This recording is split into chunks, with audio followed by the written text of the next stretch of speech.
Welcome to the Resurrection Church podcast. My name is Bradley. I'm pastor here at Resurrection Church in Greer, South Carolina. We're glad you're joining us. We have, as is mostly usual, Cody. Yep. Introduce yourself, Cody. Cody Fields, one of the deacons here. Yep. And our esteemed parliamentarian, as I've deemed myself. Yep. We're glad you're joining us. We have a very special guest today. I always enjoy doing these podcasts where we get to sit down and have a conversation with somebody in our church family. Mm-hmm. Ashley Worrell is on the podcast today, and she, along with her husband and 3 children, are members of Res Church. And something that, we're going to get into all this, and people may not know this about you, the people that know you here at Res, is that once upon a time, you worked in HR. Yes. Right? Yep. Regrettably, yes. Yes. Regrettably, you said. Regrettably, yes. Yeah. And we were joking about The Office and the whole HR, the right. series, The Office, and the whole HR dynamic. Yeah. And you worked in, you said, healthcare and government. Yes. In HR for quite a while. Like 10 years, 15 years, yeah. And then in 2022, and this is what might surprise some people in our church. In 2022, after becoming a Christian and praying for God to show you that your life still had purpose, you wrote your first novel, yes. The Radiance of the Moon, yes. And you haven't stopped. No.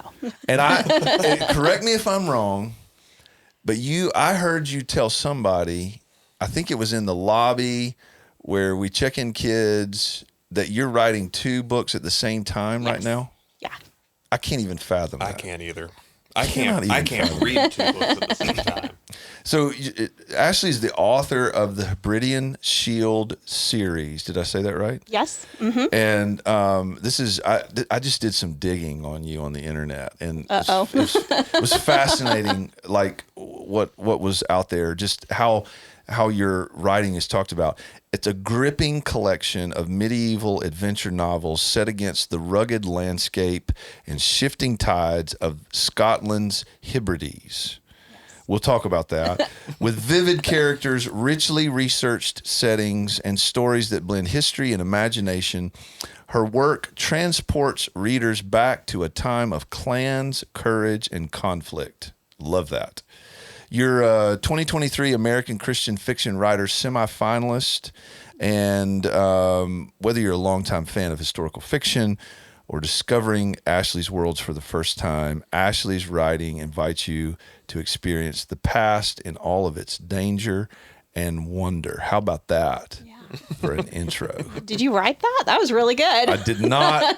I did not write all of it. I kind of pieced together some stuff that I found. Get you for my hype man. Yep. I can. You're the new Wikipedia page editor for it. Absolutely. Yeah, somebody's got to do that, yeah, right? Somebody's got to. Wikipedia. They don't just pop up out of nowhere. Anyway, Ashley, we're thrilled to have you on the podcast. Thanks. I'm thrilled to be here mostly.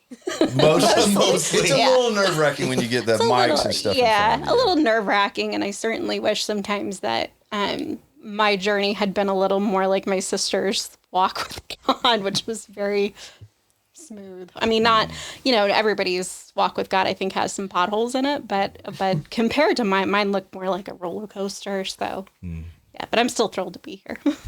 I find, I don't know, I hesitate to generalize things too much, but I find that people that the Lord uses in unique public ways, oftentimes there is a roller coaster to get them there. There are potholes that you have to navigate, and you find yourself in a place where you're going, I never thought the Lord would use me in this way. Mm. Is that kind of how you feel? It's well, yeah, I know I said as much to you the other week after church, but yeah, I would have loved, I think, at one point in my life to be used by God in this way, but not for the right reasons. So maybe more to get the approval of my family or that kind of thing. And then once I had gone through everything, when I started writing, my thought was, I think when we met and I met with you in your office and we were talking about different ministries that I could get involved in, I was like, I don't mind like doing them things that don't have no attention. So like my favorite thing I think I've done here is like packing the food boxes, because the food boxes that they take around to the families, because you don't talk with anyone. It's like very low key, nobody's like in your life story, that kind of thing. And that's definitely where I was. At the time, God was like, oh, okay, yeah, we're not doing that.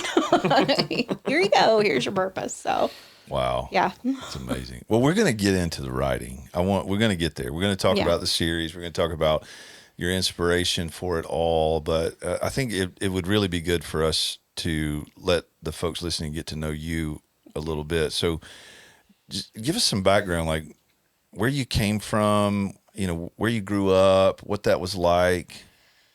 Well, I've never actually talked about like my childhood or anything publicly with anyone, but I am an identical twin. I was born at Greenville Memorial Hospital here. My mom's family is all from this area, so I'm from like the Woodruff area, Simpsonville, millworking family, very humble.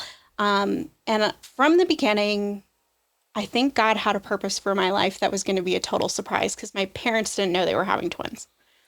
Really? Yeah. Wow. So my parents got to the hospital and my mom went through like a 24-hour labor, and my mom was at the time like 90 pounds and had this giant torpedo belly. And my sister was born and they were all happy, and my mom's like, thank God, that almost killed me. And the doctor said, but wait, there's more. Well, they weighed her and she was 5 pounds. And the doctor was like, felt around on my mom and was like, oh, hey, we're pretty sure there's another one in there. Now, timing-wise, is this pre-ultrasound? They didn't at that time at Greenville Memorial, as far as I know, they didn't have ultrasound, or they had it, but maybe it was like more of a high-risk thing. I have no idea. But my mom said that they would do like a sonogram and that our heartbeats were always perfectly in sync. That's incredible. So they had no idea. But my mom said the only clue she had was that she would feel a hiccup like here in her stomach and then feel one here, like on the other side, and be like, that's weird. I didn't know hiccups echoed. My mom was really young when she got pregnant with me too. My parents married young. My dad is from the Philadelphia area of Pennsylvania, and he has a crazy story too. So he was a foster child.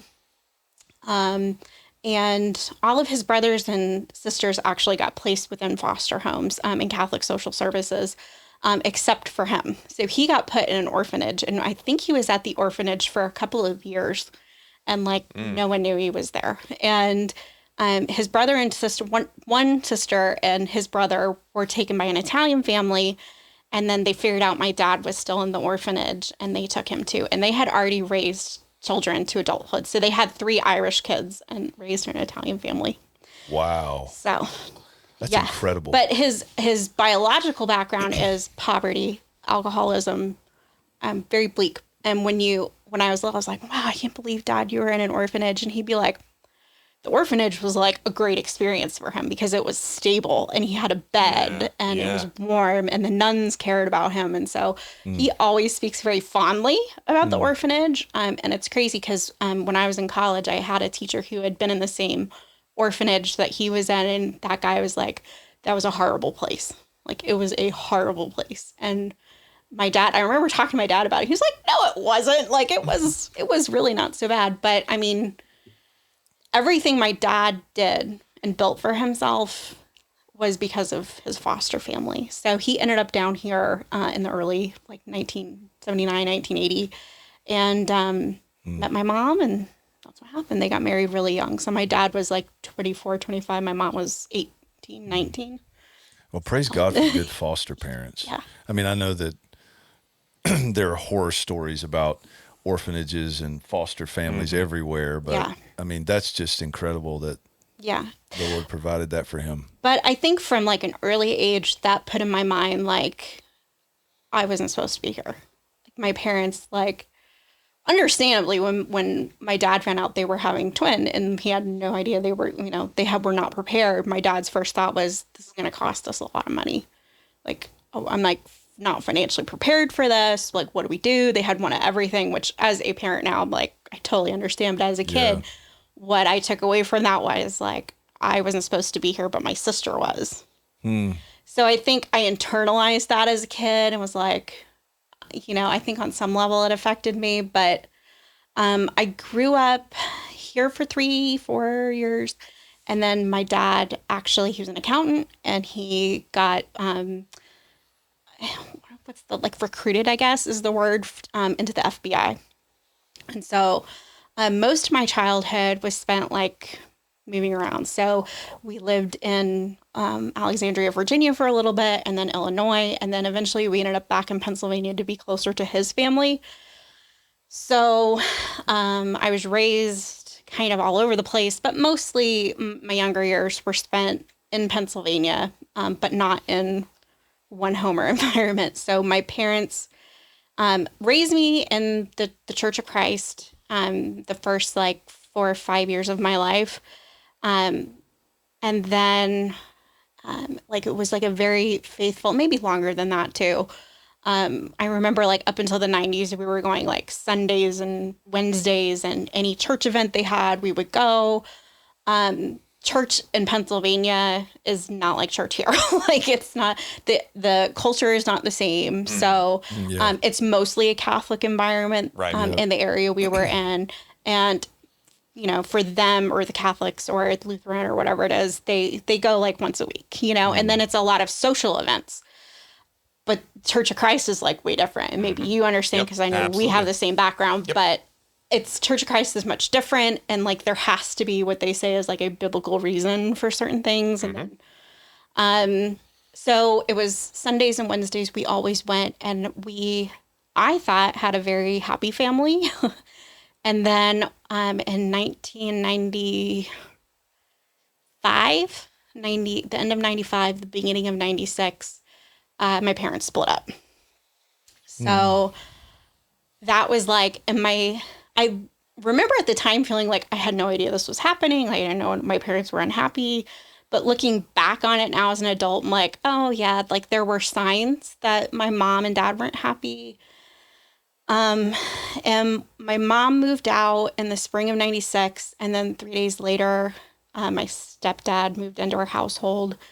And my parents were just like, they were separated, but the marriage was effectively over at that point. So I don't know.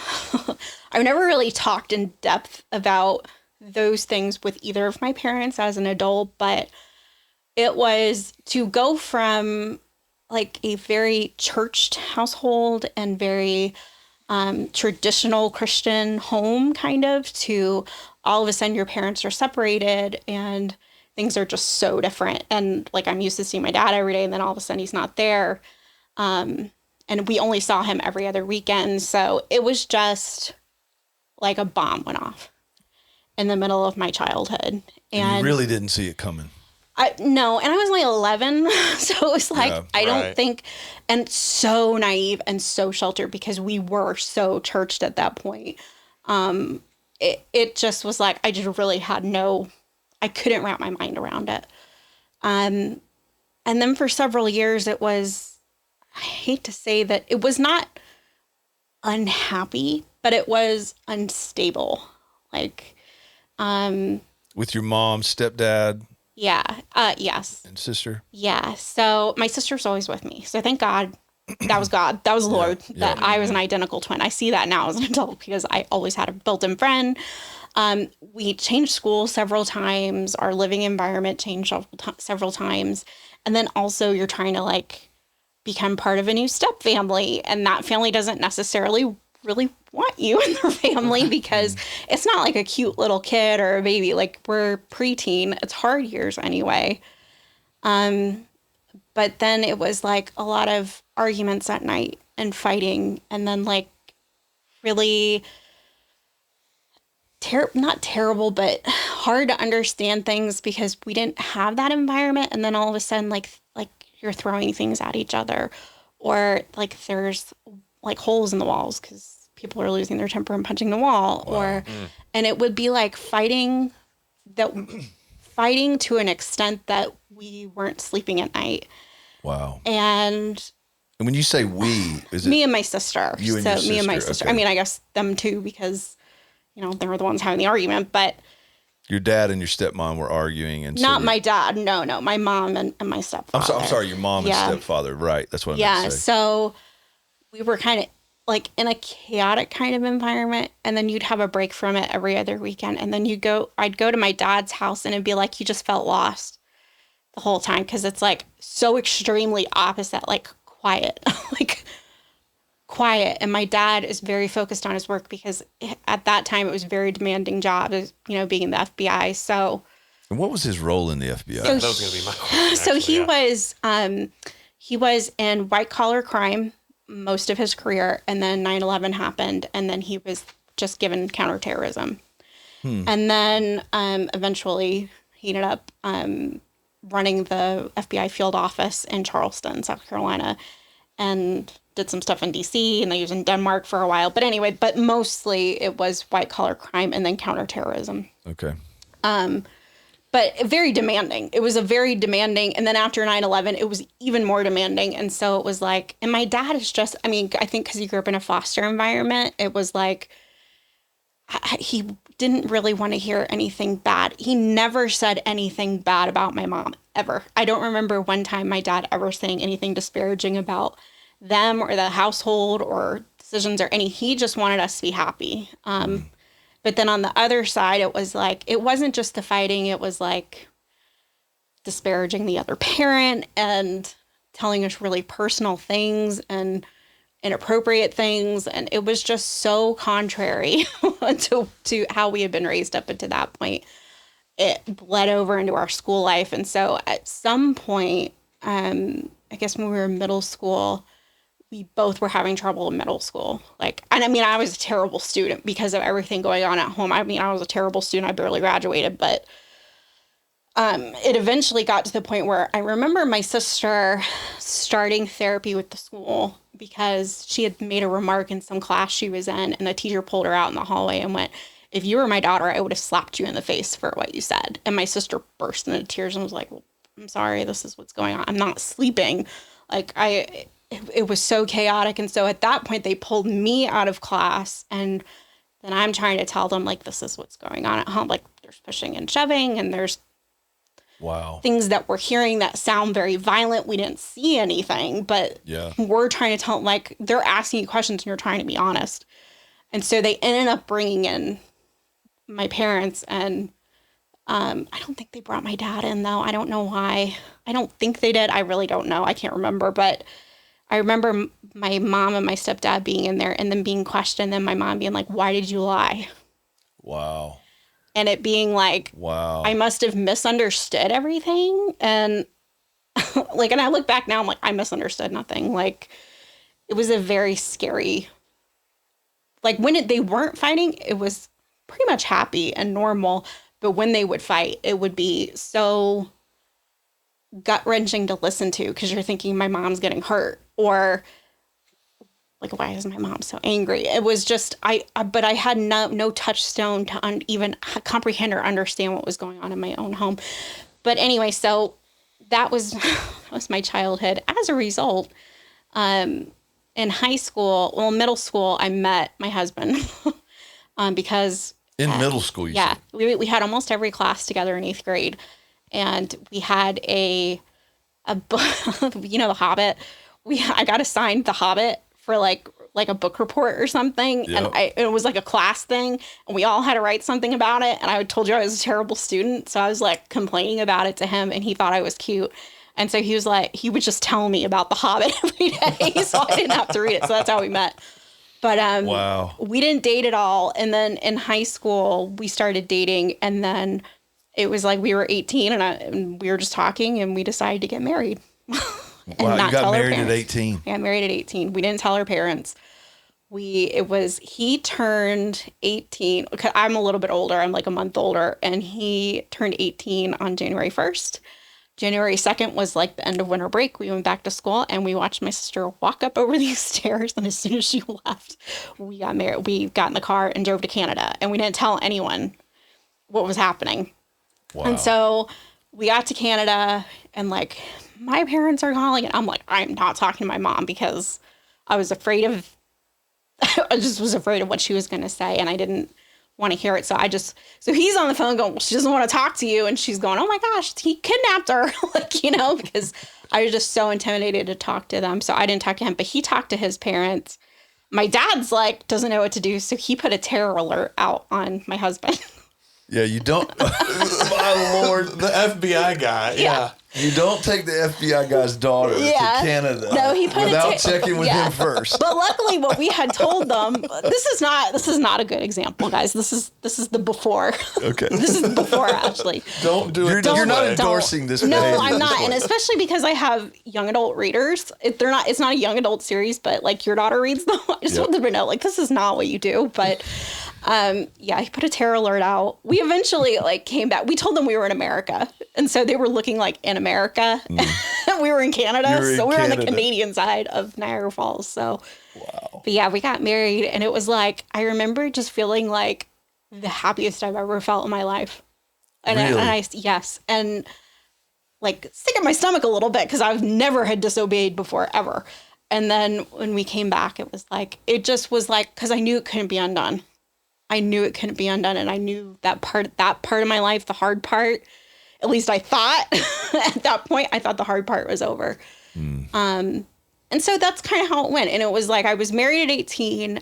We lived together. Our first house was a trailer and like the roof fell in the winter and we had no money. And it was just a really rough few years. The first few years of our marriage it was really rough.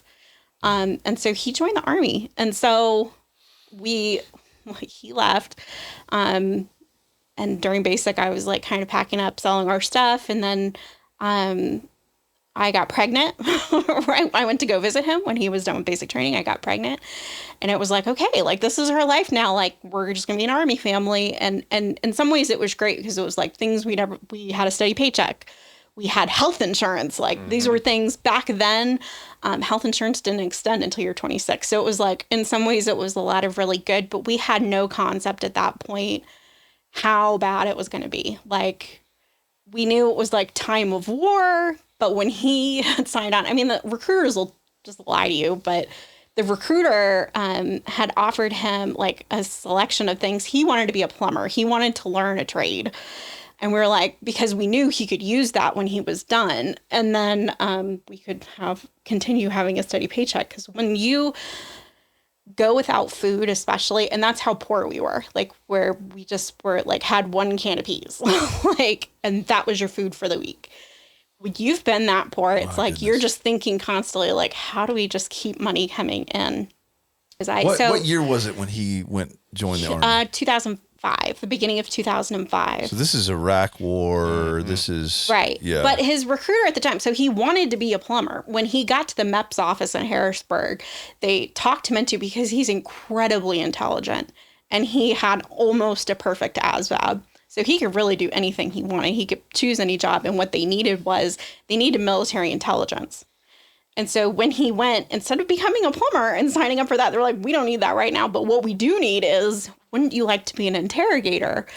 And if you're an interrogator, you're just going to travel around Army bases and interrogate guys that failed their drug test. And he was like, well, this seems like a pretty good gig, I guess. And it was like, we were like, well, maybe he could do something in law enforcement after. And so he did sign up and he came home from MEPS. And I was thinking, we're going to have months to prepare for him to leave. And I remember going like, oh, so when are you leaving for basic training? He was like, in 13 days. Oh, my goodness. So it was like, okay. And y'all been married how long by this point? Maybe 2 years. Okay. Yeah. Yeah, 2 years. Not even 2 years. A little less than 2 years. So anyway, I had gone out to visit him when he was done with all his training. I got pregnant. And we ended up in Fort Lewis, Washington. And again, he went in with no rank because if you have some college, you can go in as like a specialist or something. He didn't have any of that. We had no one helping us. So we were really poor. We were really, really poor and living basically, we weren't as poor as we were before, but still basically on a poverty level. So, yeah, that's just how it was until we got onto on-base housing. We were really, really had no food, nothing. And at the same time, we're like trying to create a family, but you're a kid yourself. So I was like 20 years old. 20. I turned 21 when I was pregnant with Luke. And so I had Luke in 2006, the summer of 2006, and then he was gone to Iraq in March of 2007. So I had gone back to his family. I lived with him for part of the deployment. And when it got close time for him to come back, I decided that I was going to go back to Puyallup, which was right outside of Fort Lewis. And I was going to like get our stuff out of storage and set up our household. So I started to do that. And while I was there, I think like 6 weeks later, we got word like there's no one to relieve this unit because it was during the surge of Operation Iraqi Freedom. So they were going to keep him. And so they delayed it another month and then 2 months and then 3 months. And it was like, we knew he wasn't coming home anytime soon. And you've got a baby. Yeah. So I had flown out from Pennsylvania with Luke and gotten our stuff out of storage. And basically like my Army wife friends were helping me get the house set up. And my mother-in-law and father-in-law drove my car from Pennsylvania to Washington, and they crashed the car in Montana in snow. Like, it wasn't like she was driving bad. It was just they hit ice and they hit a telephone pole, and then my car was almost totaled. So for a few weeks, I didn't have money to like get a rental car. So my dad was renting a rent-a-wreck for me. It was just, when I say it was the loneliest I've ever felt, the worst I've ever felt up until that point. I mean, it was horrible. And Luke was like 2. And so like 1.5, 2 years old. And it was just horrible. It was horrible. And I remember my mom calling me and me telling her like, I'm struggling to get out of bed. Like, I have no support system here. I was attending a church out there, but I really had struggled to make a connection there with people, but it was the only Church of Christ in the area. And I was very afraid to go anywhere but the Church of Christ. And so it was just a perfect storm. And so I'm talking to her and I'm like in tears, upset because John's not coming home. He's been gone for over a year. And I remember her saying, every time I talk to you, it's always woe is me. And until you can be happy, don't call me anymore. Wow. And I was like, and I think now, I mean, it might have been that she was frustrated with me, but to me, when she said that, that meant don't call her anymore. So I was like, okay, like I didn't have that. And so the only support system I had at that time, and the people who were taking me places because I had no car, was the Army FRG. And if you've ever been or heard about Army life, I think it has a very idealized sort of gloss to it. If you've never been in it, you think like World War II and you're writing romantic letters to one another. And it's all, like a big Army family support system. And that is so not how it was. His unit, maybe it is on other bases. Ours, it was not. His unit was brand new, and they call it standing up a unit. And so there was none of this in place. So our FRG the family readiness group was brand new. All kinds of things just weren't in place. And FRG means? Family readiness group. Okay, yeah. okay. So, and the Army requires you to attend some meetings before you go into deployment because they want you to be supported before they deploy. But like I said, our unit was brand new. Everybody is young. Pretty much in the Army, everybody's young. There's like a few older guys who usually are like holding higher ranks and that kind of thing. But it's a very party-focused culture. And so I had never drank before, and they thought that was very funny. They thought my growing up very naive in church was very funny. There was lots of things I didn't know. I had gone a lot of places and met a lot of people, but I didn't have any concept of like what it meant to like have a party and get drunk or anything. So I started hanging out with them, and I felt pressure to fit in with them and to fit in with this group of people who was at least willing to take me places and support me and stuff. Like, well, they're doing it. Why don't I do it? So that really started some not good stuff for me, because I learned in that moment, instead of leaning on your brothers and sisters in Christ or leaning on, older people who have more experience, what I did was I leaned on people who were the exact same terrible boat I was, and their solution for it was drinking and partying. So, wow. It sounds almost like kids who go off to college with no foundation. Yeah. Because it's about that same age range, and right. Here you go. You have all of this freedom. You can do whatever you want, and people are coping with their problems this way, so I guess I might as well too. Right. Yeah. And I think it was difficult too, because I was married. So where I wanted to fit in at church was with the young married people or with people who had children, and I was the youngest mom by far in that church, and it was like we were told, like, but you don't fit into this Bible study age, and so we want you to go and be with your age group, and it was the youth group. So it was like, we're married. And yeah, you're married, you've got a kid. So I felt like they kept pushing us that way, like pushing us away toward them, and I was like, and we would laugh and be like, but that's not where we are in life, and like, yeah, we are technically college age and younger, but it just was, we have nothing in common with these people. We have stuff in common with you, but they were so entrenched in the idea of, but this is the way we've always done it, that they weren't going to bend the rules for us. And we encountered that quite a bit in our marriage, actually. We were always like married a long time, but a whole lot younger than everybody else. So it was just odd, but it was a barrier. I'm saying that to say it was a barrier to me to make friends with people maybe I would have normally made friends with. So instead I made friends. And that's the thing about Satan, I feel like. You know what I mean? Like, I feel like the church does a poor job sometime of understanding the context of a troubled person's life. And they, instead of trying to like sit with them in it and figure it out, I feel like they're like, well, here you go. Here, these people are your age, so they'll come alongside you. But those people at that time were just as lost as we were. So a one-size-fits-all approach, as opposed to you are a person. And the problem with that is, if the church isn't willing to sit with you in it, Satan's always going to be willing to sit with whoever and whatever they're struggling with. And so that's exactly what happened to me. Like, that, I don't know how else to say it. Like, the church, not that they didn't care, but they didn't know how to connect with me or relate with me. And so Satan sent people into my life who would take care of me. Like this. So that's essentially what happened. So I had been partying for several weeks, and it got to a point in our marriage where John's like, you have to stop. So he wasn't a part of that with you? No, I mean, he was in Iraq. So, but he was also in a terrible situation where he kept getting set out on missions, and he would never be back on the base.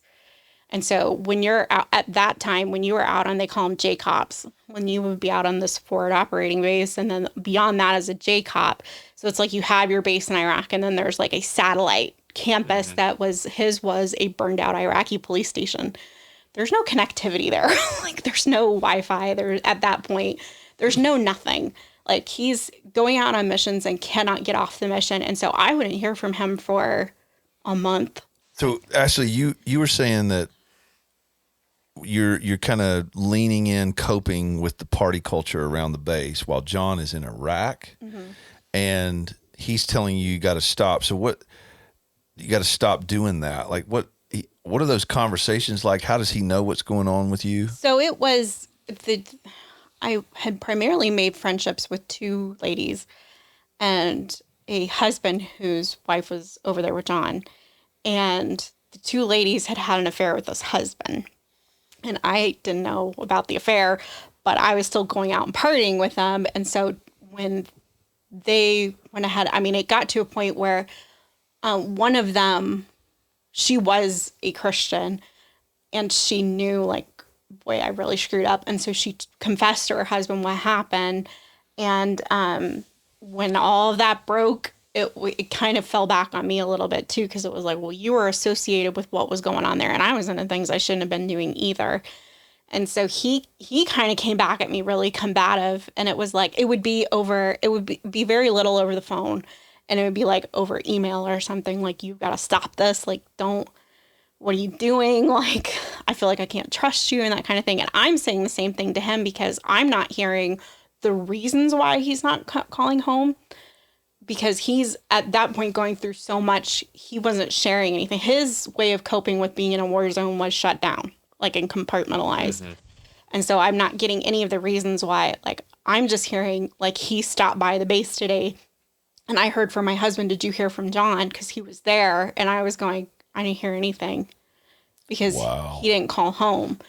And then he would go right back out on a mission, and I still wouldn't hear from him. So it might be a stretch of like a month to like 6 weeks to maybe even a little bit longer than that. And it broke my heart. It broke my heart because I felt like, well, our marriage is pretty much over then, because he just doesn't want to talk to me. And it was like, and that's when I leaned into the party culture more, because it was like, I really felt alone in a lot of it. And now I know, having him back, and we've talked at length about everything that happened over there. Like, I know, like, he's pulling dead Marines out of a Humvee. Mm-hmm. He got shot out on a convoy. So some of his friends died. And he just couldn't cope with going out of the war mindset and calling home to talk with us. Wow. And then walk right back into it, because it was that literally that time in Iraq was so bad. He just had no break at all. But I didn't know any of that. And I didn't know. And like, there were some guys that they would go out on a mission and then they'd be home. They'd be back on the forward operating base for a while. But he wasn't like that. Like, he kept going back out, like, just stroke of luck, I guess, that he kept getting sent back out on stuff. So it just hit me like that phenomenon of active duty soldiers in a war zone being able to contact their families in real time is actually really, really new. Exactly. Like, even as recently as Vietnam, it's letters, right? Right. And so like now we get to Iraq and Afghanistan and this real time thing, and that you said he had a hard time getting out of that mindset, where before, literally all the way up through the 80s and 90s, you can stay in that mindset and write a letter. Yeah. So, it makes sense, but I can't imagine the difficulty of that. Yeah. So it just was like the perfect storm. Like, isn't that kind of how Satan works? He always confuses communication, I feel like, for people. So you're receiving a wrong message, or you're twisting something, so you're interpreting it the wrong way. Right. And so all that had kind of came to a head. We eventually made an agreement, like, okay, we're going to start working on this. Like, I'm not going to hang out with these people anymore. I'm done with all that. Like, this has gotten way out of control. And Luke then, of course, what happens is I am now once again, without a support system there, because I'm trying to distance myself from these people. And Luke my oldest son had a bad week where he was teething and not doing well, and I'm not sleeping and he's not sleeping, and I had finally got him down for a nap, and there was an Arby's across the street from where we lived in our apartment. And I thought, I'm just going to run over there. We had no food in the house. I'm going to run over while he's asleep and get something to eat, because I'm so, number one, young and naive, and number two, and irresponsible, and just, I had no one to show me what it was like to be a good mom, like walk with me in what I was going through. I didn't have any of that. And so my decision was, I'm going to go get us something to eat while he's asleep, and I'll be back before he's even awake. And while I was gone, our apartment caught on fire. And so my apartment manager, Cheyenne, called me and was like, hey, your apartment's on fire. And I flipped out. I was like, oh my gosh, my son's inside.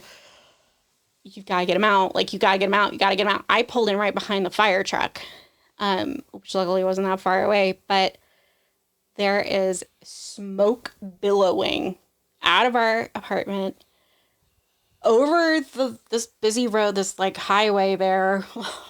And I'm like, my life is over. If I lose my son, my life is over. Like, no, this is not just the apartment complex on fire. This is your apartment. My apartment. On fire. Right. Yes. I still don't know what caused it or what happened, but I remember getting a hold of a fireman and being like, my son's inside, my son's inside, my son's inside. And they're like, okay, we're going to send somebody in to get him. And I'm like, they're not moving fast enough. So I try to go in and they had to pull me back. And I'm just thinking, oh my God, this is so much more. Like, you're just panicking. You're panicking. And then eventually I see the fireman come down with him in his arms. And, and I take him and I'm just like sobbing. Because it was just like the capper to everything that was happening in my life to that point, and just feeling like, what am I doing? Like, what kind of person am I that I made this decision and my son is going to pay the cost for this? And I remember we were in the ambulance on the way to the hospital so they can check his smoke and inhalation and that kind of thing. And I called my mother-in-law because I knew she would hold me accountable. And I called her and I was like, this is exactly what happened. I left Luke unattended. I went to, and the fire, and she went, oh my gosh, Ashley, are you okay? And I was like, I'm okay. Like, we're on the way to the hospital. They have to check Luke for smoke inhalation. And she's going, I know he'll be okay, but are you okay? Like, what happened? What happened? And I'm like, I'll have to call you later. But I thought she would hold me accountable. And instead, what she was giving me was grace. And my mind couldn't comprehend that at all.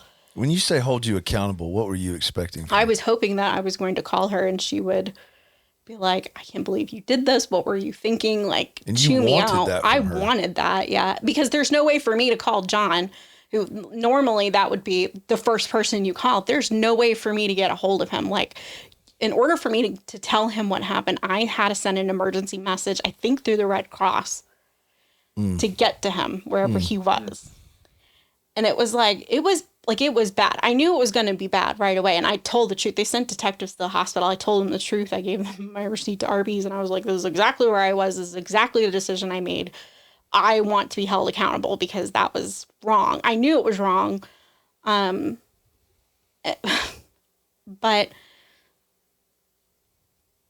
I was expecting to be held accountable by the person that I loved, and that person was John's mom. And my mother-in-law was a wonderful, wonderful human being, and she loved me like a daughter. And I thought that what I was going to receive from her was tough love because that's all I had kind of experienced up until that point.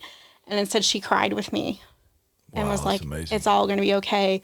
What can I do? Can I get John for you?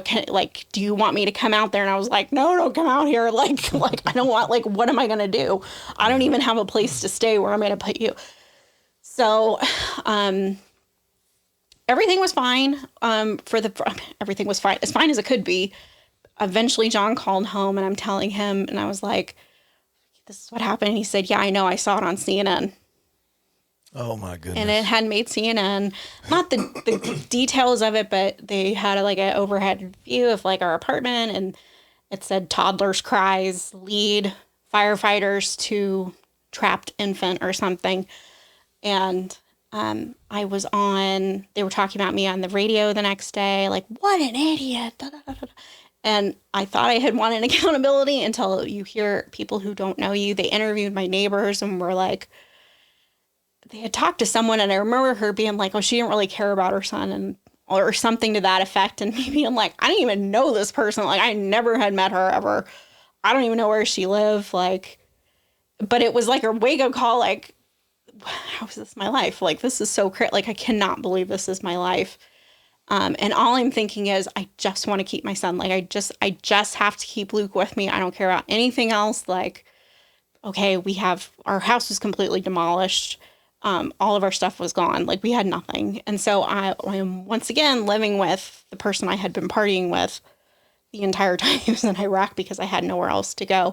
And John, when I talked to him on the phone, his response was, if I lose my son over this, I will never forgive you. My goodness. Mm. And I was like, fair enough. Like, I thought that was fair. And because it had made CNN, because it had made the local news, they originally were going to leave Luke with me and recommend that I go to parenting classes and check in with the Army and make sure we had a place to live, and then send someone out to coach me through what was going on. But instead, because it made the news, a judge swore out a warrant to take Luke away from me. And so John wasn't even home yet. And so I'm at my friend's house, and we were supposed to have a safety plan meeting that day, and 12 o'clock came when it was supposed to happen and went. And it went on and on like this until about 5 p.m. And I thought, this is going to be bad, because CPS doesn't just not show up to meetings. Like, this is going to be bad. Like, I don't know what it's about to happen. And I saw, she had this big picture window, and I saw the MP car roll up out front, and then like black sedans, like 1, 2, 3 of them. I thought, okay, I'm going to be arrested. Like, I'm okay. Like, I was expecting that to happen. And so my friend takes my hand, and we walk to the front door, and the CPS lady is there, and the MP is just standing to the side. And so already I'm confused. I'm like, why is the MP just standing to the side? And she held up a piece of paper and went, I have a sworn warrant, or whatever it was, or writ, or I can't remember what it was, but to take your son to foster care. And because I knew what my dad had been through, that was like, I couldn't imagine anything worse. And I just like sank to my knees, and I was like, I couldn't hold myself up. I was so upset. And I said to her, and John's not even there, and it's like me and my friend. And I said, well, just let me hug him goodbye before you take him. And she went, nope, you cannot have any more contact. You cannot touch him. You cannot speak to him. Nothing.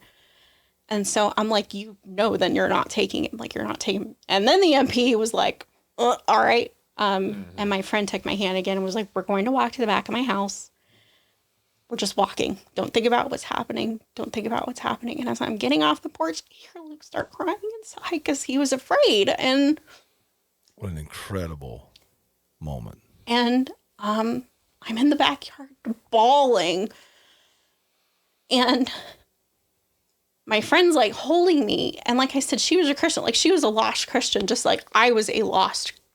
Like, I thought at that point, I thought I was a Christian. I thought I was a lost Christian. And she said to me, you're just going to trust God. You're not going to think about the next step. You're just going to trust God. And my phone's going off, and it's my mom, and she's flipping out, and I couldn't take the call. I just couldn't process. The following day was Mother's Day. And you can't make this stuff up. No, the following day was Mother's Day. And so her children took me to a restaurant for Mother's Day, and they had her son bought me a little pair of pearl earrings. I'll never forget it. And I couldn't sit there through it. And I just went back to the car. And when we got in the car, she turned on her radio, and it was this Darlene Sketch song. And it was, I Will Bless the Lord Forever. And it's based on a psalm. And she went, no matter what happens, just bless the Lord in your life. Just bless the Lord, bless the Lord. And I was like, okay. And that was like what got me through that period. When John came back, they had stripped parental rights from him because he was in a war zone. And so they were like, we don't know mentally where he's at. And so they stripped rights from him. It was just, the story is even more in depth than this, but the point of that whole situation was it took, I want to say like a month and a half, 2 months for John to get his parental rights back. And there's all these things you have to do to get them back, which is like, he didn't even do anything. And it was just terrible. And it took until the fire was in May, and I didn't get my parental rights back until, I want to say like October or November. But then after he got back, we found out I was pregnant with Levi. And so that's a whole other fear, because you're thinking they're going to take this one from me too, because they think I'm a crazy person who just makes all these terrible decisions. And to be fair, at that point of my life, I kind of was. But it was like, okay, we got our parental rights back. And then it was like, we wanted to leave. And so we ended up in Arizona, at Fort Huachuca, and he had gotten out of the Army at that point. And it was good. It was good for about a year and a half. Because he was teaching at the schoolhouse there how to do interrogations, because that's all you can do with the interrogations, because unlike the recruiter said, he never went and interviewed anybody about drug tests. It is a wartime MOS, or it was at that point.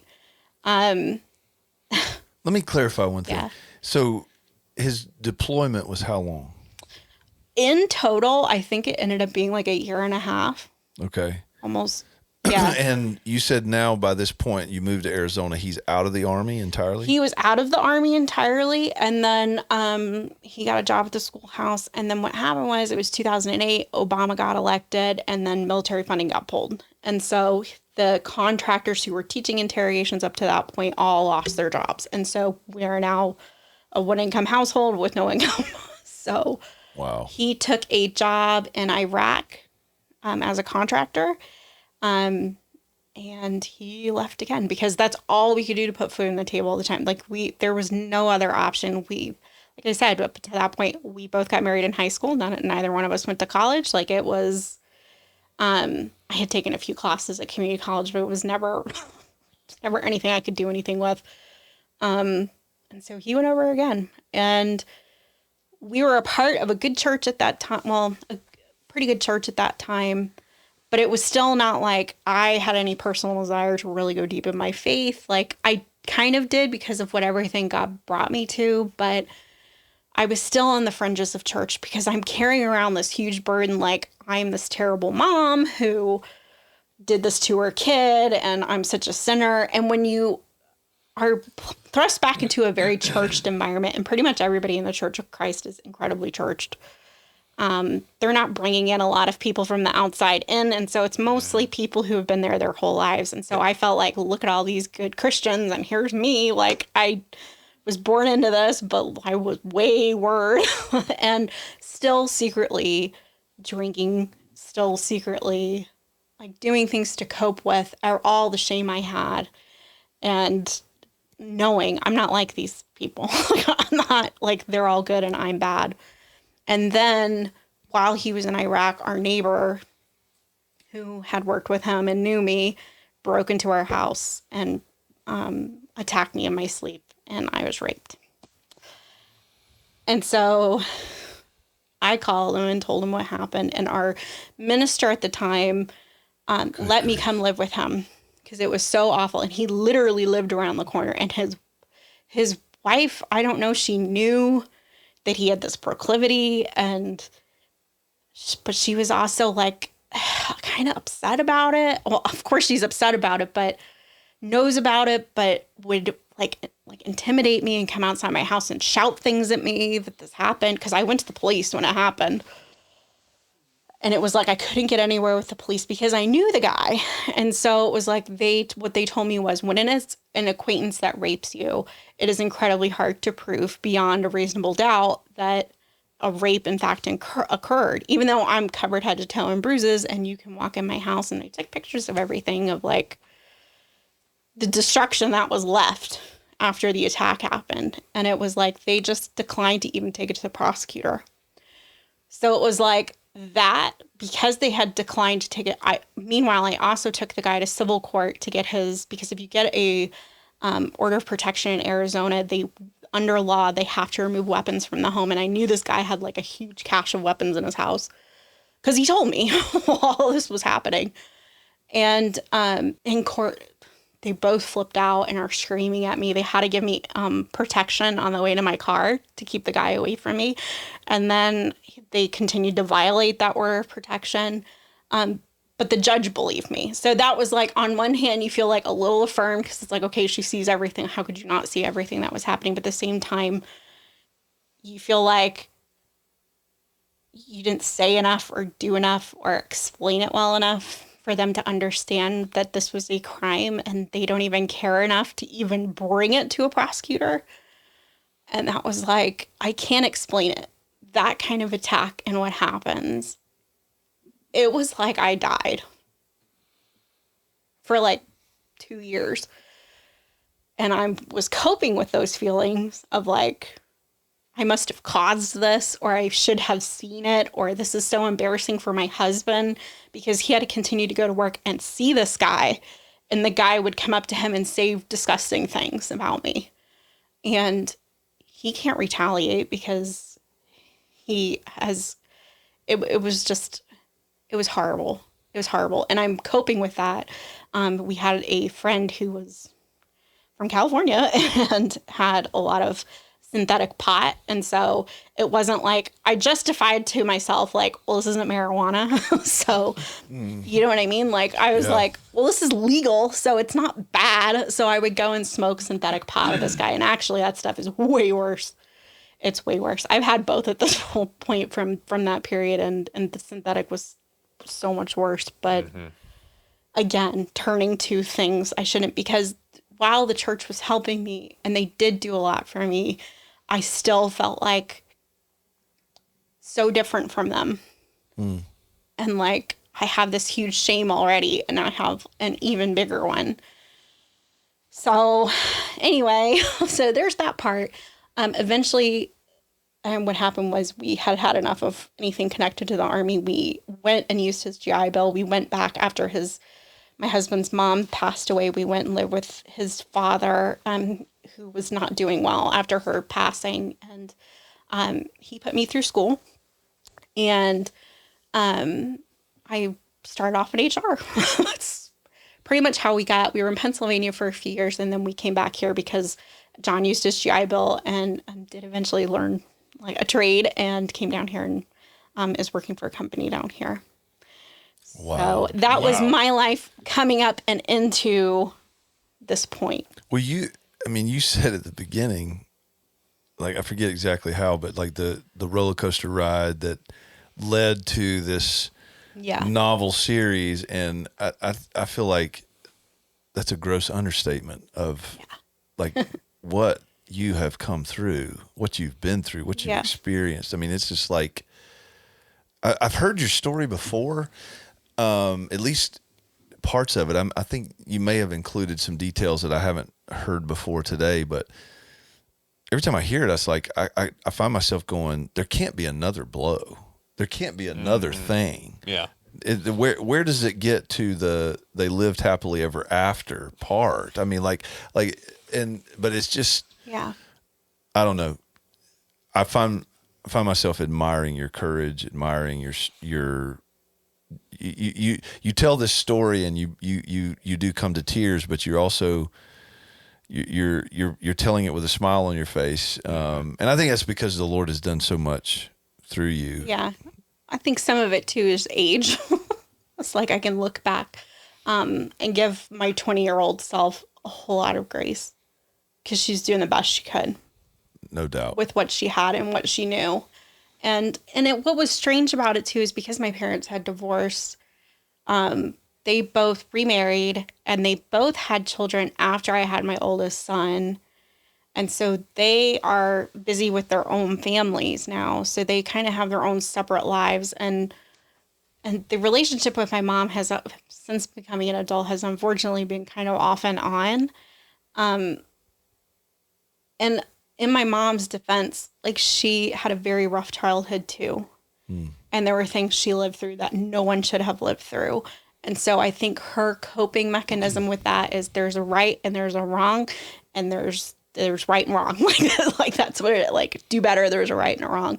Well, at the same time, kind of not living that and illustrating it, because she's coping with her own things, you know? So it was very generational. Not everything. I mean, I take responsibility for my choices, but there definitely was a history of like alcoholism on both sides of my family, and trauma on both sides of my family, and also faith. And so these traumatic things are happening while also attending church. So it was, I don't know if it's that there's people in the church who they're actively going through this stuff and they just do their best to hide it because they want to look like everyone else. Right. And so I think that was in the back of my mind. So when we came to South Carolina, I was like, I knew I really wanted to get into church again because I'm getting older. Like, I wanted friends. And what year is this, by the way? This is when we came back, it was 2014. Okay. I wanted to start going to church because I felt like there would always be something where God was trying to reach me. I felt it.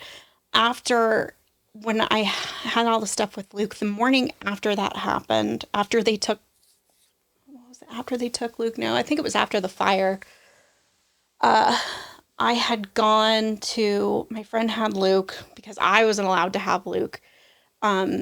the original safety plan was my friend was going to watch him primarily until my husband got home.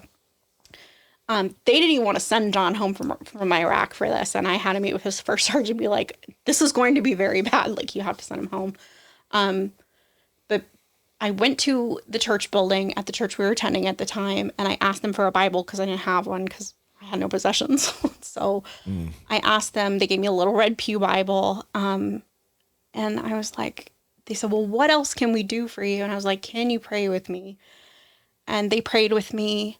And I was like, they were like, well, we don't know what else to do. Like, good luck. Like, I was like, okay. Good luck. And so I turned around and was walking out of the building and across the sanctuary. And this woman who I thought, like, I had gone to her house for lunch and stuff. Like, I thought we were at least friendly. You know, how, like, when you first started a church, maybe Bradley, you don't know this because you've pretty much been here your whole life. But when you go to a new church, generally people are like really excited to get to know you at first and have you to their house, and then after that they're like, well, that's done. Like, we know her. So it was kind of that situation where she had us over at one point, and I thought, oh, she's gonna offer help or she's gonna have some word of encouragement for me. And she went, why did you do it? And I was like, didn't know what to say. And I was like, it wasn't a good decision. I think that's to the effect of what I said. Like, it wasn't, I take full responsibility. That was a stupid thing to do. And she went, well, are you in trouble over this? Are they going to charge you with anything? And I said, probably. And she went, well, I hope you understand, like, if you come to church again, like, we can't be seen together. Because we had sat in their general area, and she was like, we can't be seen together. And I don't want to disparage that church too much, because they did, when John got back and we got custody of Luke again, they did fill our emergency housing on post, because that's Fort Lewis gave us that, an emergency home to live in, which was incredible. The church did fill it with stuff from like thrift stores and stuff people didn't want. And like, we had everything we needed in that house, and they did a beautiful room for Luke. Every family court date we had, they came and sat with John. But my criminal stuff, like, I was charged with a misdemeanor, and when they asked me how I wanted to plead, I was like, guilty. And the prosecutor went, don't plead guilty. They were like, who's your lawyer? I'm like, I don't have one. They were like, don't plead guilty. Like, that's not what you do. So I was like, okay, not guilty. Even though you're thinking that's a lie, but that's what the prosecutor told me to do. And so eventually, I mean, of course the judge was like, when I went back for another hearing, he was like, no, you're guilty. I was like, yes, I know. But anyway, the church didn't come to one thing. John couldn't come. So I sat in criminal court by myself and got reamed out. And then there was a couple of things with the family stuff. To get custody of Luke back, I had to sit through, they call it like a peer kind of counseling session. And you have to listen to people in the community, hear your story as told by the court system and not by you personally, just the bare facts. And then they tell you basically what a terrible parent you are. Wow. And so, I mean, and they really did. They told me I was a bad mom. Good. And people like me shouldn't have children, and I should be sterilized and all kinds of stuff. But none of the church came. But one person did, and I knew God was with me in the situation, because Luke's guardian ad litem, who is the person employed by the court to only represent the interests of your child, she saw me go through all of that. And I went to one of the first supervised sessions I had with Luke, and I mean, I bawled through the whole thing. Luke's bawling through the whole thing, because we were the only thing the other one had. Mm-hmm. The whole time, like, wow. And I felt like I had failed him, because I was the only parent he had, but he was the only thing I had, you know? And so you don't want to let go of him, and you have to give him back to the foster family. He had gone to a Christian foster family, which was from the Lord, but the guardian ad litem came out. I didn't realize she had been watching the entire time, because they had cameras and stuff. And she came out and hugged me and went, "You're a good mom." Wow. And I knew that was God. And so she came to every criminal hearing I had after that. So I didn't have to sit there all by myself. It's incredible. Yeah. So, and yeah. Go ahead. I was just going to say, it was moments like that through the entire thing. I knew God was with me. And yet, you said you considered yourself a lost Christian. Can you explain that? What do you mean by that? Because I grew up for the first, early years of my life going to church. I knew there was God. I didn't know my scriptures. Like, I knew stories. I knew Bible stories. I didn't know my scriptures. I had a very confused view of grace. And I didn't know how to apply any of the Bible to my life. Like, I knew what I believed, but that wasn't how I lived. I didn't live what I believed, if that makes any sense. Like, I believe, yes, the word of God is inspired. Yes, I believe Jesus is the Messiah. Yes, I believe that God tells us a certain way to live and we're supposed to live it. But was I doing any of those things? No, not even a little. So when did that start to change? In 2014, I started going to a church in Simpsonville, and I just wanted to be in God's presence. I just wanted to worship.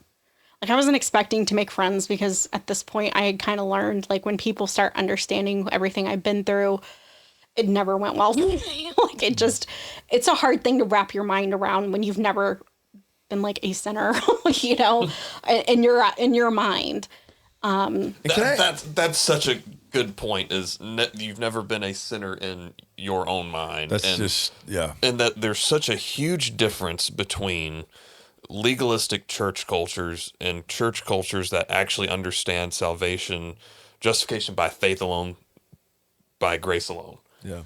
Where, we are all equally condemned apart from the grace of God. Right. And so when people actually understand that, then you don't have people at church saying we can't be seen together. When the foundation is God's grace in Christ, it's, come here, let's get through it together. Yeah. And I can't really, I look back on it and I have compassion for them, because they're trying to live a faithful life. Sure. I don't know how to live a faithful life, though, literally, I learned the hard way obviously, I learned the hard way about everything. But anyway, I started going to this church, and they had a children's minister there, and she reached out to me and went, "Hey, would you like to help me out? I really need help." I was friends with this girl. I told her everything that happened. I was like, I don't know if I'm the person you want in children's ministry, because at that point, everything had been expunged from my record, but I knew it was there, and I didn't feel comfortable teaching a group of fifth graders.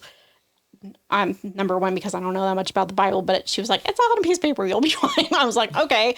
But when she heard my story and heard everything that happened, she was very touched by what God had done in my life at that point, and the kind of changes he was beginning to make in me. And she let me go. But I had made so while I'm teaching this class, the class was about faith. And the topic was, ask your students, like, a time in their life where God showed up for you. And so I said, there is a time in my life where something happened with me and my son, and I didn't think, my husband was in Iraq and it was not a good situation, but I prayed about it and God did show up for me in ways I didn't expect. And that was literally the extent of what was said. But one of the kids, I guess, had gone back to their parent, and their parent was an elder, and he actually is a person that if I said the name, you would know who he is, because he's locally famous. Went back to the parent, told him what I said, and the elder started showing up to my classes and sitting in them, because they're thinking, well, what happened? And probably what happened was they went back to the children's minister and went, "Do you know that this, like, something happened?" And, she probably told them what happened. So I noticed, like, there were elders in my class for like 2 or 3 weeks. I was like, okay. And I would ask them, be like, is there a reason? They're like, oh no, we're observing all the classes, is what I was told. And then they got to the end of the cycle. So when you're supposed to start, and I thought I was going to get a new group of students. And so I went to go pick up my curriculum, and they told me at that point, they're like, we're removing you from this ministry. And I said, why? And they said, because you shared something with the kids that you shouldn't have. And I said, I didn't share anything I shouldn't have. And this is what I said. This is literally exactly what I said. And the guy went, yes, that's what my daughter told me. But we're fearful that you're going to tell them that you were raped. And I was like, I don't even want to talk about that myself. And it was like, I felt so unworthy of serving God at all. And that, like, it threw a bomb. Everything God had done in my life at that point, it threw a bomb in the middle of everything. And so it wasn't too long after that, I was like, we gotta leave. So we went back to Pennsylvania. We actually left here completely and went back to Pennsylvania for a couple of years and I worked up there in the government. And the entire time I was up there, like I was up there during COVID and all that other stuff. And I had actually had a really good job up there and we were making good money and on paper, everything was great, but secretly I'm dealing with so much shame and trying to cope with my stress. And how I would cope with it was drinking. And it was never like, this is what I want Christians to understand, especially like wine mommy culture. Like that's always like, you joke about your kids and then you joke about having a glass of wine. It was more on the side of that, like, I'm having a glass of wine every night because I can't cope with feeling like I'm not going to accomplish this at work, or who am I to lead these people or do anything? And we're not going to church at that point. We had no church up there. We didn't go to church we came back in 2017 to Pennsylvania until we moved back to South Carolina in 2021. We didn't go to church. Not one time. And the entire time I'm growing a dependence on that nightly, I have to have a glass of wine. And then at some point, especially after COVID, because COVID was horrible, but I noticed at that point, because things were really bad in my job that I had at the time, I noticed that I was finishing a bottle of wine on a Friday night. And then I'd want more. And I remember thinking at the time, like, this is not good. Not good. This is probably not good. But when you have friends and everybody drinks and it's not stigma and these people don't go to church, well, they go to church, but they go to, a less Bible Belt churchy kind of environment. It's not their culture. It's like they can drink and then go to church and they have no conscience problems about that. I did not have that. And not drinking in the sense of, like the Psalms say, God gave wine to make men's hearts glad. It's drinking to forget. Oh, when you go to drink, you drink to get drunk. Right. It's just, I was drinking to get drunk and taking an Uber home. And my kids weren't there. It was never in front of my kids. And that's how I justified it to myself. Well, it's just like, it's like a Friday. Like, this is what, like, I'm just unwinding. Right. And the job we had at the time was legitimately horrible. Like, that's like a whole other story. But that's how I coped. And then I came down here. I went back to the church I was in because I thought, at least these people are willing to, like, they at least know the worst in me. And it was, like, so horrible. But I remember the first time we were here, back in 2016, Brittany Hillman was doing my hair. And she worked over there at Renew, and I would sit there. She opened Renew for me at 5:30 in the morning so I could get my hair done before work. And I would sit in that chair with a cup of coffee, and it would be dark, and she would be doing my hair, and I would cry. Because I felt so much shame, and I would tell her my story and what happened, and she'd be like, it's not as horrible as you think it is. And I'm like, it is as horrible as I think it. Like, this is what happened. And they were like, she was like, that was wrong. What they did was wrong. The way they handled that was wrong. Like, even if they felt that way, they could have handled it better, which is true. And she was like, come to my church. Come to my church. Come to my church. We will never treat you like that. Come to my church. We will love you. And I was like, no, you won't. Like, no, they won't. Like, to be kind of excommunicated from one church. They asked me to leave the church eventually in Washington that we were going through. They asked me to leave that church, and that was like the end of that. But then kind of here, it wasn't like they were kicking me out of the church, but it was everything up until that point, probably with the hopes that I was going to leave the church. And then we went back, and it was so awkward. But that's where I was going. But it was always in the back of my mind because we came that close in 2016, 2017 to leaving that church and just trying out a different, but I was so entrenched in the fear of, I can't go anywhere but the Church of Christ or I'm going to hell. And so, and some people may not know that about the Church of Christ. I mean, like that is the doctrine is if you're not part of the Church of Christ, you're not in the kingdom. Right. The way that a lot of people say it there is, we believe that we have the truth. And I wish other churches had the truth. Yep. And it came to a point at, like, right when I started coming here, I was like, well, Jesus says he's the truth. So if you have Jesus, isn't that the truth? Like, it was like one of those existential kind of questions in my head. Like, that explanation doesn't really fit. But and in fairness to them, there is a spectrum, right, where there are some Right. that are very rigid about it. Right. The one I grew up in was legalistic, but we believed, the Baptists and Presbyterians were getting saved, but just barely. Just barely.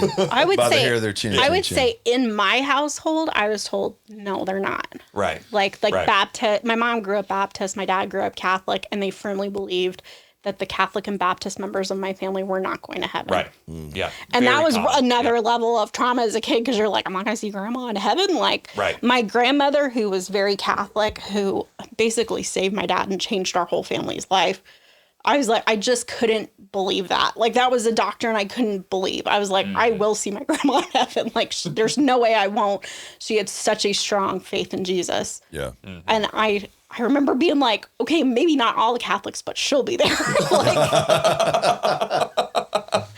but yeah, and I want to say that's not what I believe anymore. But when you grow up in a fear-based Yep. Christianity, Yep. and I'm not saying it's not wrong to fear God. It's healthy to fear God, but it's not healthy to believe everything because you're afraid. Like, Right. and all your decisions are based in fear. That's from Satan. Yeah. So, but we came back. It was strange being there. And then all these things started to happen. And I just started feeling like, why are we going here? Like, why are we going here? And some personal things happened between me and the elders there that were so hurtful. And I was just like, they really have no desire to get to know me or anything I went through. They just want me to behave a certain way and do a certain thing. I wanted to be more involved in ministries there. And they told me I could make coffee. And I was like, okay, so at least it's better than nothing. But I felt hurt. I did cover one Bible class in the Psalms because I was very heavily in the Psalms at this time. I covered one Sunday for someone, and the wife of someone kind of prominent came and like basically was like a heckler the entire class. And I was like so not prepared to combat any of that. And I was like, why am I going here? These people hate me. And what was funny was they found out that I could play the bodhrán. And so, which is an Irish, I don't know if you know what that is. It's a folk instrument. It's an Irish frame drum. And they had just started allowing musical instruments, which if you don't know this about the Church of Christ. I think I know this drum.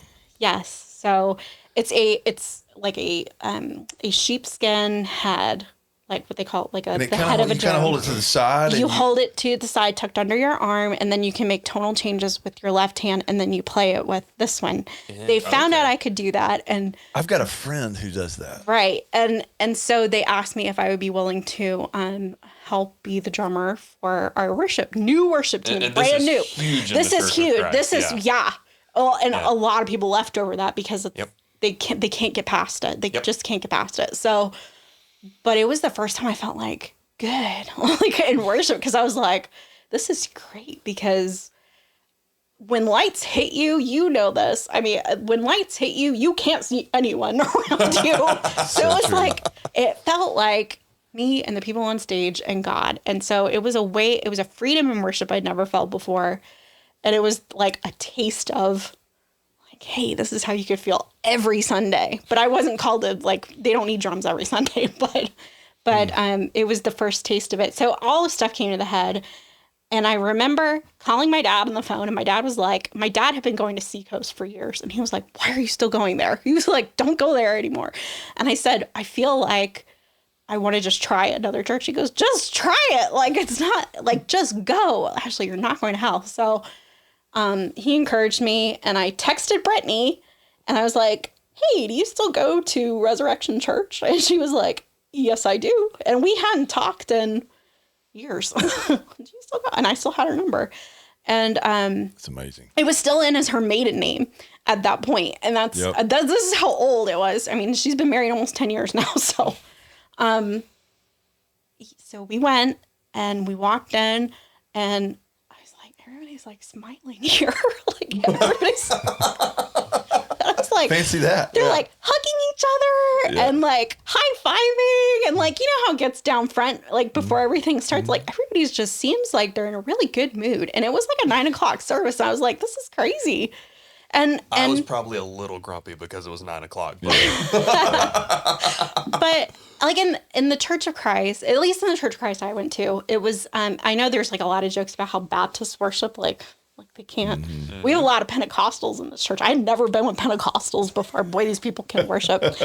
So we went, and that's, I'll tell you about that. But anyways, we walked in, and I'm noticing, I'm like, these people love each other. Yeah. Like I just felt it. I could feel it coming off everyone. And like Bill's like at the front. I didn't know who he was, and Luke walks in. He went, "Wow, I wish I had that head of hair." Yeah. And I was like, it just made us laugh and like put us at ease right away. It was just such a dumb joke. And that is my dad. That is my dad. Yeah. No and doubt. like we went and we sat down. I was like, ooh, this is like we had instruments. We had folk instruments, the acoustic guitar and the bodhrán. That was pretty much it. And maybe a keyboard or two occasionally. But this was like a full band. I was like, ooh, this is like, I don't know what to expect. And like it started. And it was the song Behold Him. Yeah. And it was like, I remember exactly what Stephen said. So Stephen was leading it, and he said, sometimes I'm holding my son, who was a baby at that point. Sometimes I'm holding my son, and he just won't relax. He goes, and then at some point, right before he falls asleep, he like totally relaxes in my hands because he trusts me. And he knows like I'm his dad. He goes, that's what God wants for you. Like he wants you to just... I remember that. Behold him. And it was just the way he explained it. I swear to you, I feel like I got saved in that moment because I was like, it just clicked that it wasn't about me. My goodness. Or what I could earn. Or that love wasn't based on, or attention even. What I felt in that moment was God saying, like, I've always been paying attention to you. And you belong here. Wow. And we came that Sunday and we never left. Like, you know what blows me away is, as I've sat here and listened to you tell this story, I've never once heard you say that you were mad at God. I mean, maybe there were moments where you felt that way. I don't know. I know when you went up to Pennsylvania in 2017, was it? You said you didn't go to church for a long time, but it was never because of God. It was because of other people. I was never mad at God. You never blamed him. No, the closest maybe I came kind of in that vein was right after I had been raped. And it was like, I can remember laying in bed and being like, why did this happen to me? Like, why? I thought you were teaching me a lesson with everything that happened with Luke. And now this doesn't make any sense. I don't know how to fit that into my understanding of who God was. And I know a lot of people struggle after sexual assault because it's just so personal, and it feels like someone takes who you are and rips it out of your body, like rips your soul apart. So there's two pieces, it's like a fracture. And I didn't know how to put those two pieces of myself back together. And I accepted the drug use and numbing my feelings that there was always going to be two parts of me. And since, just in the last 4 years since coming, I had to get emotional. Res is the place that was safe for me. So these two fractures of myself healed. It's amazing. And came back together. And I didn't think that was ever going to be possible because they allowed space, like a safe place for me to belong to God without getting hung up on, because I met you before we placed membership. I was like, I think we need to have a meeting. Because once you hear about all this, in the back of my mind, I'm thinking, let's just get this out of the way now, because I'm not going to become another member of a church and then be either asked to leave or hinted that it probably would be best for me to leave. And I remember you coming because I remember your posture and just kind of your tone. It was like, it was literally like you were trying to let's just rip this Band-Aid off now. Yes. Cause I don't want to, I could, it was a bit self-protective for you. And it was also like, we just got to get this out in the open. Yeah. So, and by the end of it, I was okay. And you and Mandy were bawling. I was like, and you said, I've heard nothing that disqualifies you from anything you want to do here. And you have no idea how healing that was to hear. Because I don't know, it just made me feel like I wasn't like kind of freak of nature. Like, and what I always knew through all of this was like, God is for sinners. Yeah. Not the saved. Yeah.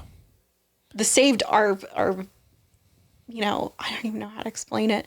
Well, it's a question that came up in Jesus's earthly ministry. Yeah. The Pharisees, the religious people, they're like, why are you hanging out with the people you're hanging out with? And, you know, and Luke tells us he's hanging out with, Mark tells us he's hanging out with tax collectors and sinners. Yeah. Like the traitors and the people that just don't give a rip. And that's why my middle child, Levi, that's why his name is Levi. Because all that had just happened and the church wouldn't speak to me. I didn't know that about And Levi. I picked the name Levi because Levi Matthew is his name. And that's because of the tax collector. And I thought, no one is my friend right now but God. That's incredible. But I still didn't have all of the, especially, maybe you know this about the Church of Christ, there's like a 5-finger way to get saved. And I've heard that some other churches have this, like you have to hear the word and believe and confess and repent and then get baptized and then walk the Christian life. And then that seals it. And then right. you got to make sure you keep your nose clean. You don't get the Holy Spirit until you are baptized and all of that. And if you don't do the steps in the right order, you still might not have a Holy Spirit. So it just was like, and in that point I was like, I thought I had all the steps, and now looking back, I'm like, I had no steps. Like I had no steps, but I knew God was talking to me, and I knew Jesus was near me, and I can't explain it. I can't explain any of this. I can't explain how it happened or why it happened or at what point I actually became saved. I have no idea, but it was, I feel like it was been like a lifetime of God walking with me and just going, just look over here. I'm right here. I'm right beside you. I'm right here. I'm right here. Just look over. It's incredible. And I kept thinking, I'm not looking that way because that's not the direction the church is telling me to look. Like, you know, I hate to say that, but I was a very fringe Christian. And I know that we talked a lot about this in John this year about how there are people kind of or in Hebrews, I think, we were talking about how there are people on the fringes and they might have an understanding or a belief, but they don't quite get it. Yep. And that's where I was. And so the last few years, I think what Rez has really grown in me is that this ministry, and I thought it was for people like me on the fringes, but more and more I'm starting to understand it's people who are not like me, who grew up really churched. That's what these books are about. Yes. I want them to be a bridge between people on the fringe and people who are really churched, and not through any fault of their own, because it's just like good parenting, right? Good parenting and trying out of the desire to keep your children safe.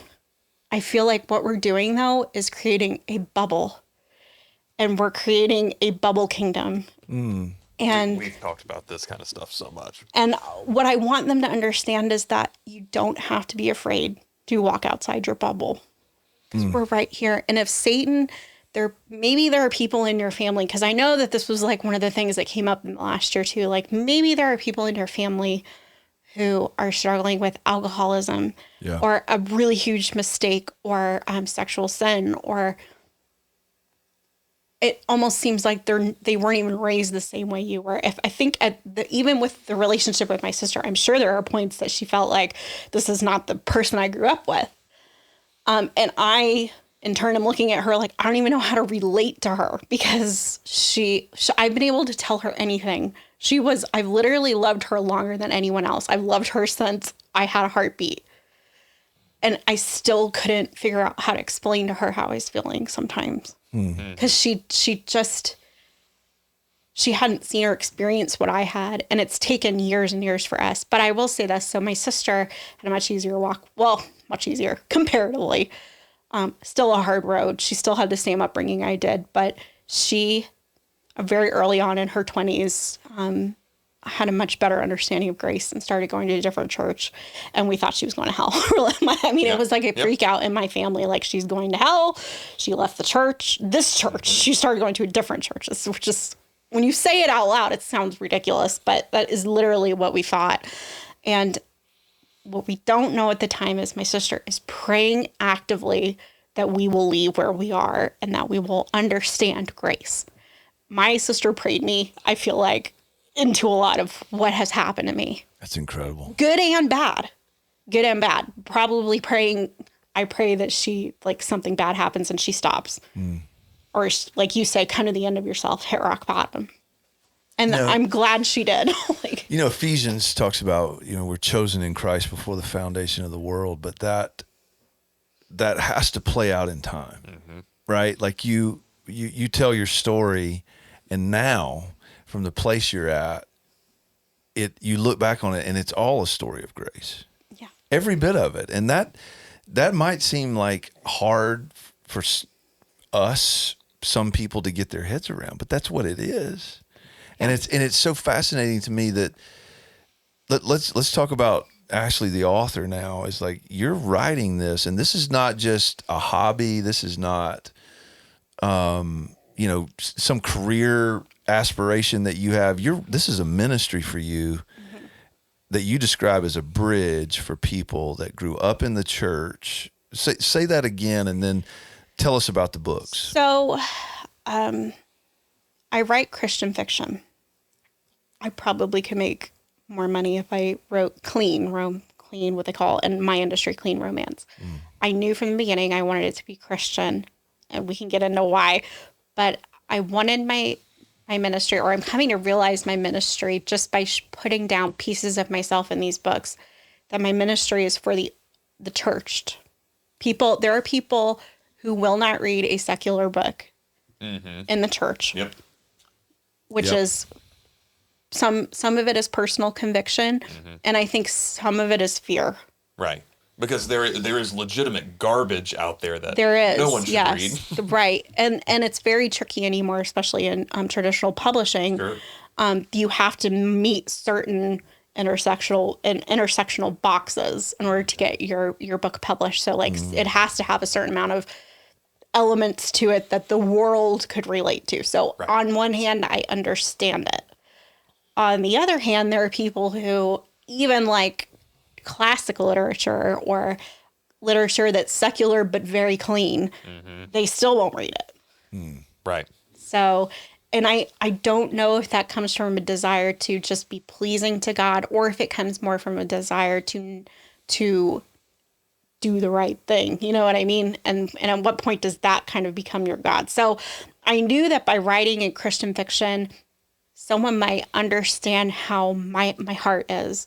So when I would go to these churches and I would try and relate to people, it's a way for me to get them to understand a feeling that I had in my heart through my character that maybe someone else made me feel, or even so they can understand, like, the amount of conflict I would have about the shame or I think some people think, well, they screwed up and they have no remorse about it. And it may on the outside seem like that, but there's so much more going on underneath. So, yeah. So what happened was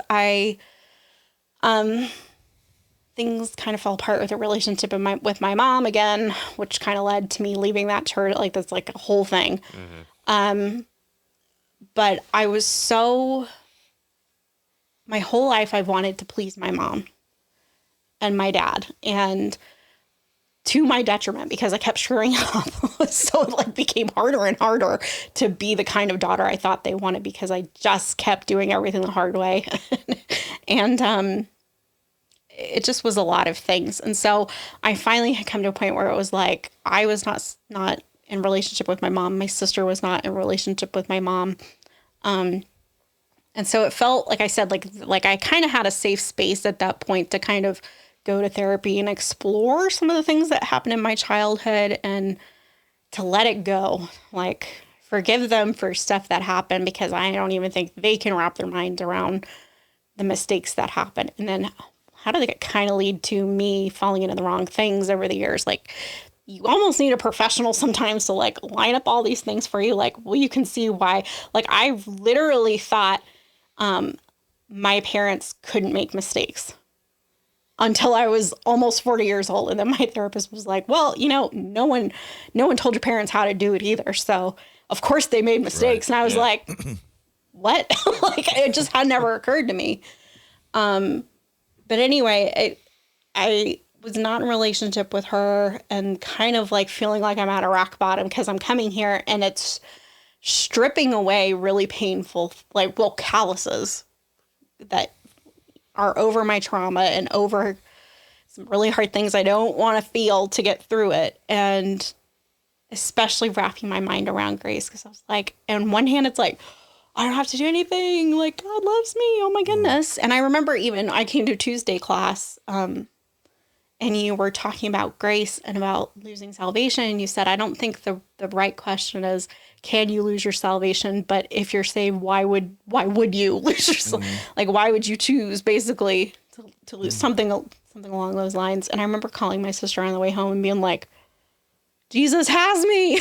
Like, he's not letting me go, and like bawling, because this is like, I did not grow up hearing this. Mm-hmm. Yeah. So it's like, he's never letting me. There's literally nothing I can do to undo the finished work of the cross.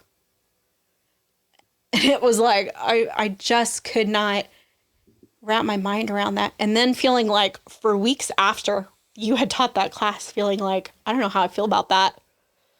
Like, I don't know how I feel about Jesus knowing all this about me and then still wanting someone like me in his kingdom. Like, why? And just feeling like, what do I do with this? Because I feel like I can't rest on this. Then, like, there are people sitting in my old church who don't know this. And then am I the person to reach them? And feeling like I'm not the person to reach them. I can't do this. You've seen my past, Lord. Like, this is crazy. And I was reading a book at the time, and one of the prayer exercises in it was like, pray to God for something like a dream you had as a child, and pray for him to turn that into a purpose for you. And so at first I thought, well, I wanted to be an ice skater when I was a kid. I was like, I'm pretty sure that's not my calling. But the other thing was, I wanted to write when I was a kid. I always wanted to be a writer. And then, I got married at 18. Like, you get a lot more practical when you have to pay your bills. But I still have the prayer journal. I was on my couch bawling because I had written probably 50 pages about, this is everything I'm still holding on to from my childhood. And then deliver me from that. But Lord, deliver me into something that's going to continue equipping me for your kingdom, instead of something that's going to strip my effectiveness away, like alcohol. So I was probably 30 days sober at that point. And I just wrote, this is so dumb. Like, Lord, this is so dumb. I told this prayer exercise to pray for something I wanted in my childhood, and then show me my life still has purpose. Okay, I wanted to be a writer, but just show me my life has purpose. Whatever it is you want me to do. You want me to clean toilets for the kingdom? I can do that. So I closed it, went about my day, went to bed that night. And that night I dreamed the plot for this book, my first book. That night I saw a page, like my computer was open and a document was, and there were words appearing on a page. And it was the first sentence, he wasn't supposed to be here. And it's incredible. Even just the fact that you were able to read in a dream, like that's not a common thing. Well, and it's something. There's so many layers to this. And it's something that's happened to me more than once now, actually. Yeah. And it happened to me continually, especially through that first book, because I was like, I don't know what I'm doing. I've never written a book. Like, I wrote like stupid things when I was like a kid or a teenager, but it's so much different writing a book. So I was like, I woke up the next day and like literally you can turn the page. I should have brought it. You can turn the page of my prayer journal the next day. It was like, okay, Lord, you told me I need to write a book. Literally, that's the next thing I write. And so then specifically praying like, Lord, I need all of these things. Then if I'm going to do this, I need all of these things. And it was like, boom, boom, boom. He just one right after the other. Every single thing I prayed for in order, in the exact order, he gave me those things. So what is it about writing that drives you, if that makes sense as a question? Like me as a guy with a journalism degree, obviously much shorter forms, but I still do blogs and stuff like that. And for me, a lot of times it's processing thoughts and hopefully helping other people to process thoughts about a subject, if that makes any sense. But I'm doing that in 1,500 to 2,000-ish words at the most of the time. And I hate short form writing. I mean, I hate short form writing because I am not a short writer at all. I always get to the, like, what I think is the end. And then I'm like, I told my editor I had this many words and I'm going like 60,000 words over that. No, so I'm actually going to write the Scouring of the Shire now. Yeah. I hate short form preaching. You know, I like long.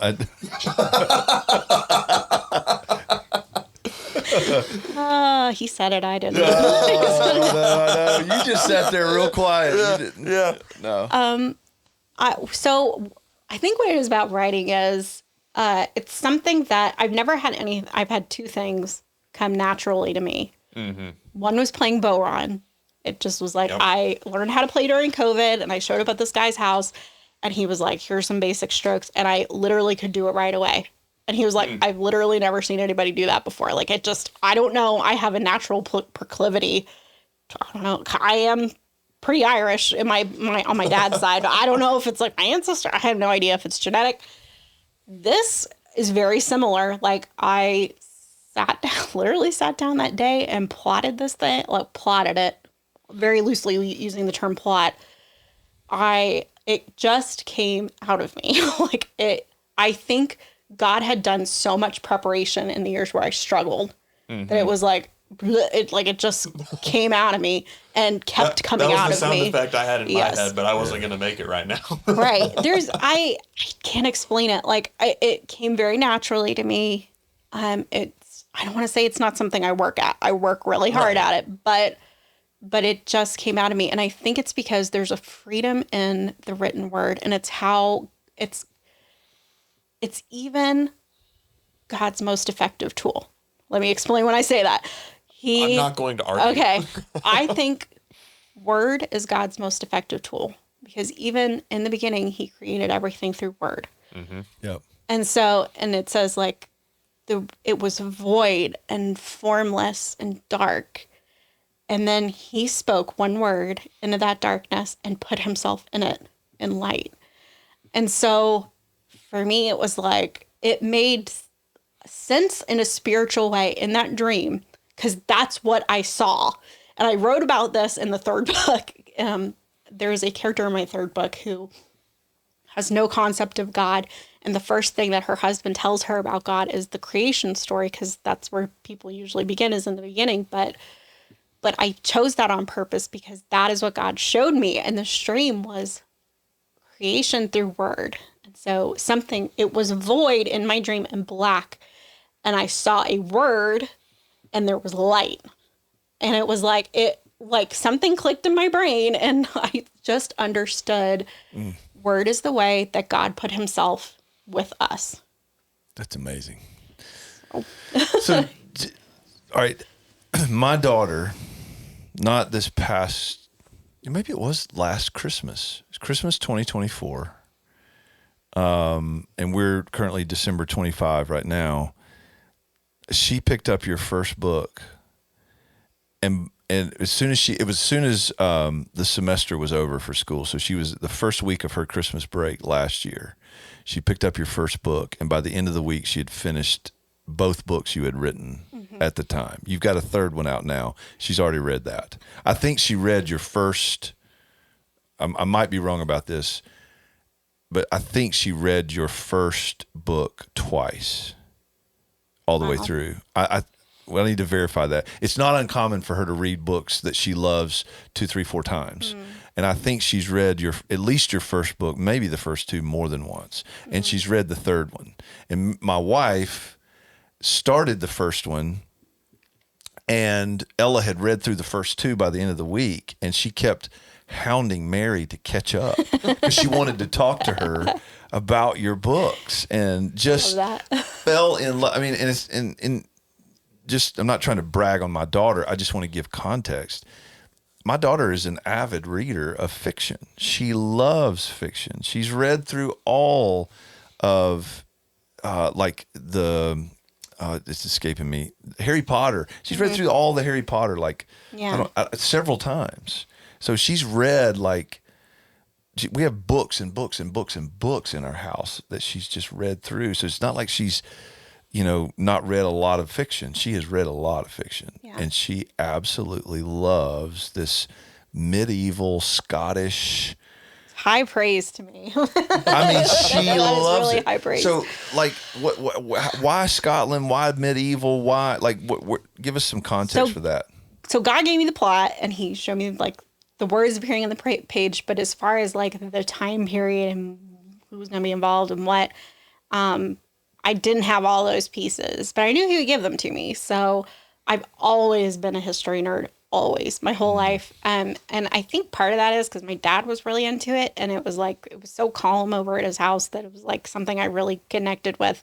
It's something that gives me peace, is reading nonfiction, which fiction readers hate that. They don't read nonfiction, but that's what I grew up reading, was nonfiction. But something about kings and queens and the feudal system fascinates me. And also early church history, maybe not my whole life, but in the last 5 years, fascinates me. Really fascinates me. And so I knew, for me, the things that I chose for this book. So I chose the time period and all this other stuff, but I knew I wanted specifically the Isle of Iona, which is a teeny little island in the Scottish Hebrides. There is a abbey there that was founded by St. Columba, and he was banished there after making a really huge screw up in his ministry. And he kind of self-banished himself there a little bit, and because he didn't feel, he was from Ireland, and he felt unworthy to continue his work in Ireland. So I identified with the guy right away. I was like, I know what that feels like. But he built this ministry and this abbey there that influenced the spread of Christianity throughout the rest of the world. That's incredible. So they would send missionaries from this tiny little island into Ireland, into Scotland, but then eventually they were sending them farther abroad. So they can trace pieces of that evangelical background to what was happening in Iona. And Iona was kind of on its own, not completely on its own, but not part of Rome. I don't know if you know any church history, maybe you know this better than I do, but I knew they have some independence, that little piece of it, from the Roman Catholic Church at that time. Yep. So the Roman Catholics weren't really sending an evangelical ministry out there, but something happened. And that was fairly common for the British Isles at the time. Yes. That's right. So I knew I wanted it there. I knew somehow that was going to play into it. I didn't know how, but I knew I wanted Iona Abbey. I knew I wanted that. Just even if it was just going to inspire someone to look back on that, because I don't know, I find that all very fascinating. But and then the other piece of it is my dad's background. His parents are Irish. He was raised in an Italian family, but his family is Irish. I have some Scottish from my very small amount of Scottish from my mom's side, some English and some Welsh. And so I think part of that was just I'm fascinated because I've always felt really rootless because of my dad's, I didn't really know my biological family on that side very well. And that's always been a question mark to me. So I wanted to learn more about that. Always been very fascinated by that. But then also, before I was a Christian, I read a lot of secular Scottish romance, and I just liked it. I like a sappy love story, and I love a strong alpha male. And this is a common thing for women who read this stuff. Yeah. And I knew how dirty those books were because I haven't always been a Christian, but I knew like how easy it would be for someone to fall into reading that type of fiction all of the time and then getting exposed to that stuff. So I wanted there to be, I knew there was nothing really, I'm very little at least in the Christian fiction world. And so I wanted to write that because I knew that number one, it would be good for business. And I just could see how elements of myself could work into like a medieval rough alpha male type person. And the reason I say that is, so like my first book, the main character, his name is Hector. Hector is a recovering alcoholic. He's a veteran of the 100 Years' War. And he has a side of himself that's very good at war and destruction.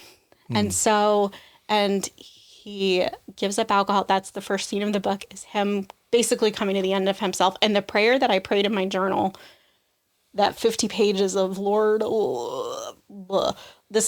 I'm letting this go now. This is yours. I literally use pieces of that prayer in the opening of my book. And so the darkness that's in myself, I wanted to keep that alive in these books. Because like I said, there's definitely a Christian bubble with people who are very churched. Right. And they don't understand that. But this was a way I could take those pieces and put them into something gothic, dark, and it not scare someone off. So it's a lot easier to write your own darkness into a medieval berserker, a warrior, That's incredible. and have it connect with someone. Line that will live on in infamy or fame. Doubt. It's easy to write. What was that? It's easy to write yourself into a medieval berserker. That's awesome. My darkness. But to think about that as a vehicle for you to reach into the church. Yeah. I didn't know this is what God was doing at the time. I just was like, but now it's how do I clear write this you. in here without scaring someone off? I'm like, oh, I know. Like, I'll make this guy. So physically, he's 6'9". He's got very dark, spirally, ugly, curly hair. He has a scar on one side of his face. He's huge and scary, and that is what he is known for in this kingdom, is being an extremely skilled warrior, and he doesn't want to be, because on the inside, his heart is very soft. Wow. He ends up connecting with, and this is that the other main character is a woman from Scotland who's survived abuse, or Ireland, who survived abuse, and who feels so weak. And so I wanted to show them together. Basically, it's the two sides of myself. His dark side and her dark side are the bad stuff in it is me. Like the stuff that haunts both of them, the abuse that haunts her. It was a way for me to get through all of that and deal with it and let it go. And so I could write all of my emotion and how that feels and how dark it feels and how you can't explain it to someone. That's actually one element of my book that either people get it or they don't. She struggles, even while she's married to him, she's keeping the secret that she was horrifically abused and can't bring herself to tell him what happened to herself because it would change. She thinks it will change how he sees me. And so, and that was very cathartic for me to write that, like just how to explain, like you can't always talk about it, but you almost have to with someone you feel safe with. Yeah. And so that's one of the major elements in that book. And either people get it or they don't. Either they're like, wow, that was very true to life, and I know exactly what that feels like. Or they're like, I don't understand why she just doesn't tell them because people have never been through that. But anyways, that was one way that I dealt with it. But all the good stuff in there is me. And then I like to say the bad stuff in there is me. The good stuff is John. And he always says, he's like, they'll be so disappointed when they come and meet me at your book signing. Like, we just did this last one. He's like, they're going to be so disappointed when they see me. And I'm not a 6'9", ultra muscular alpha male.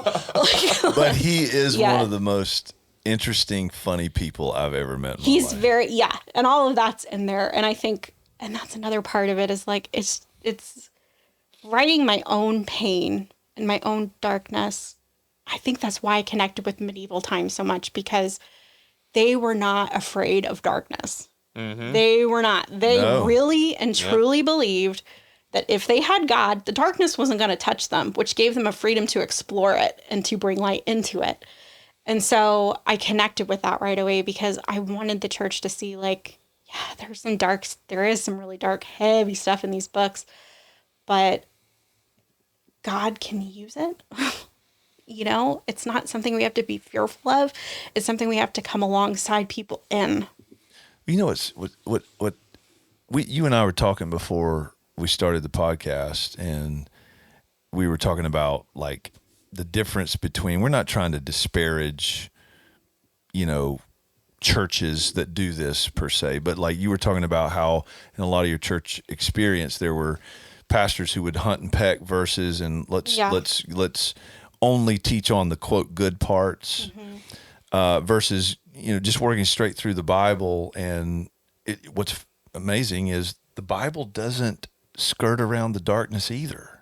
Mm-hmm. It doesn't avoid the real kind of dirty, scary, dark things that Noah went through, Moses went through, David went through. Like, it's all there. It's the Bible is raw in its description of humans and the human experience. And how God, like you're saying, is working in and through all of it for his glory and our good. And that. Well, and to be fair, I think before coming here, I didn't feel like I could, I felt like if I went into my own past to really dig into it, that somehow it was going to pull me away from God. I don't know if that makes sense. Yeah, it makes sense.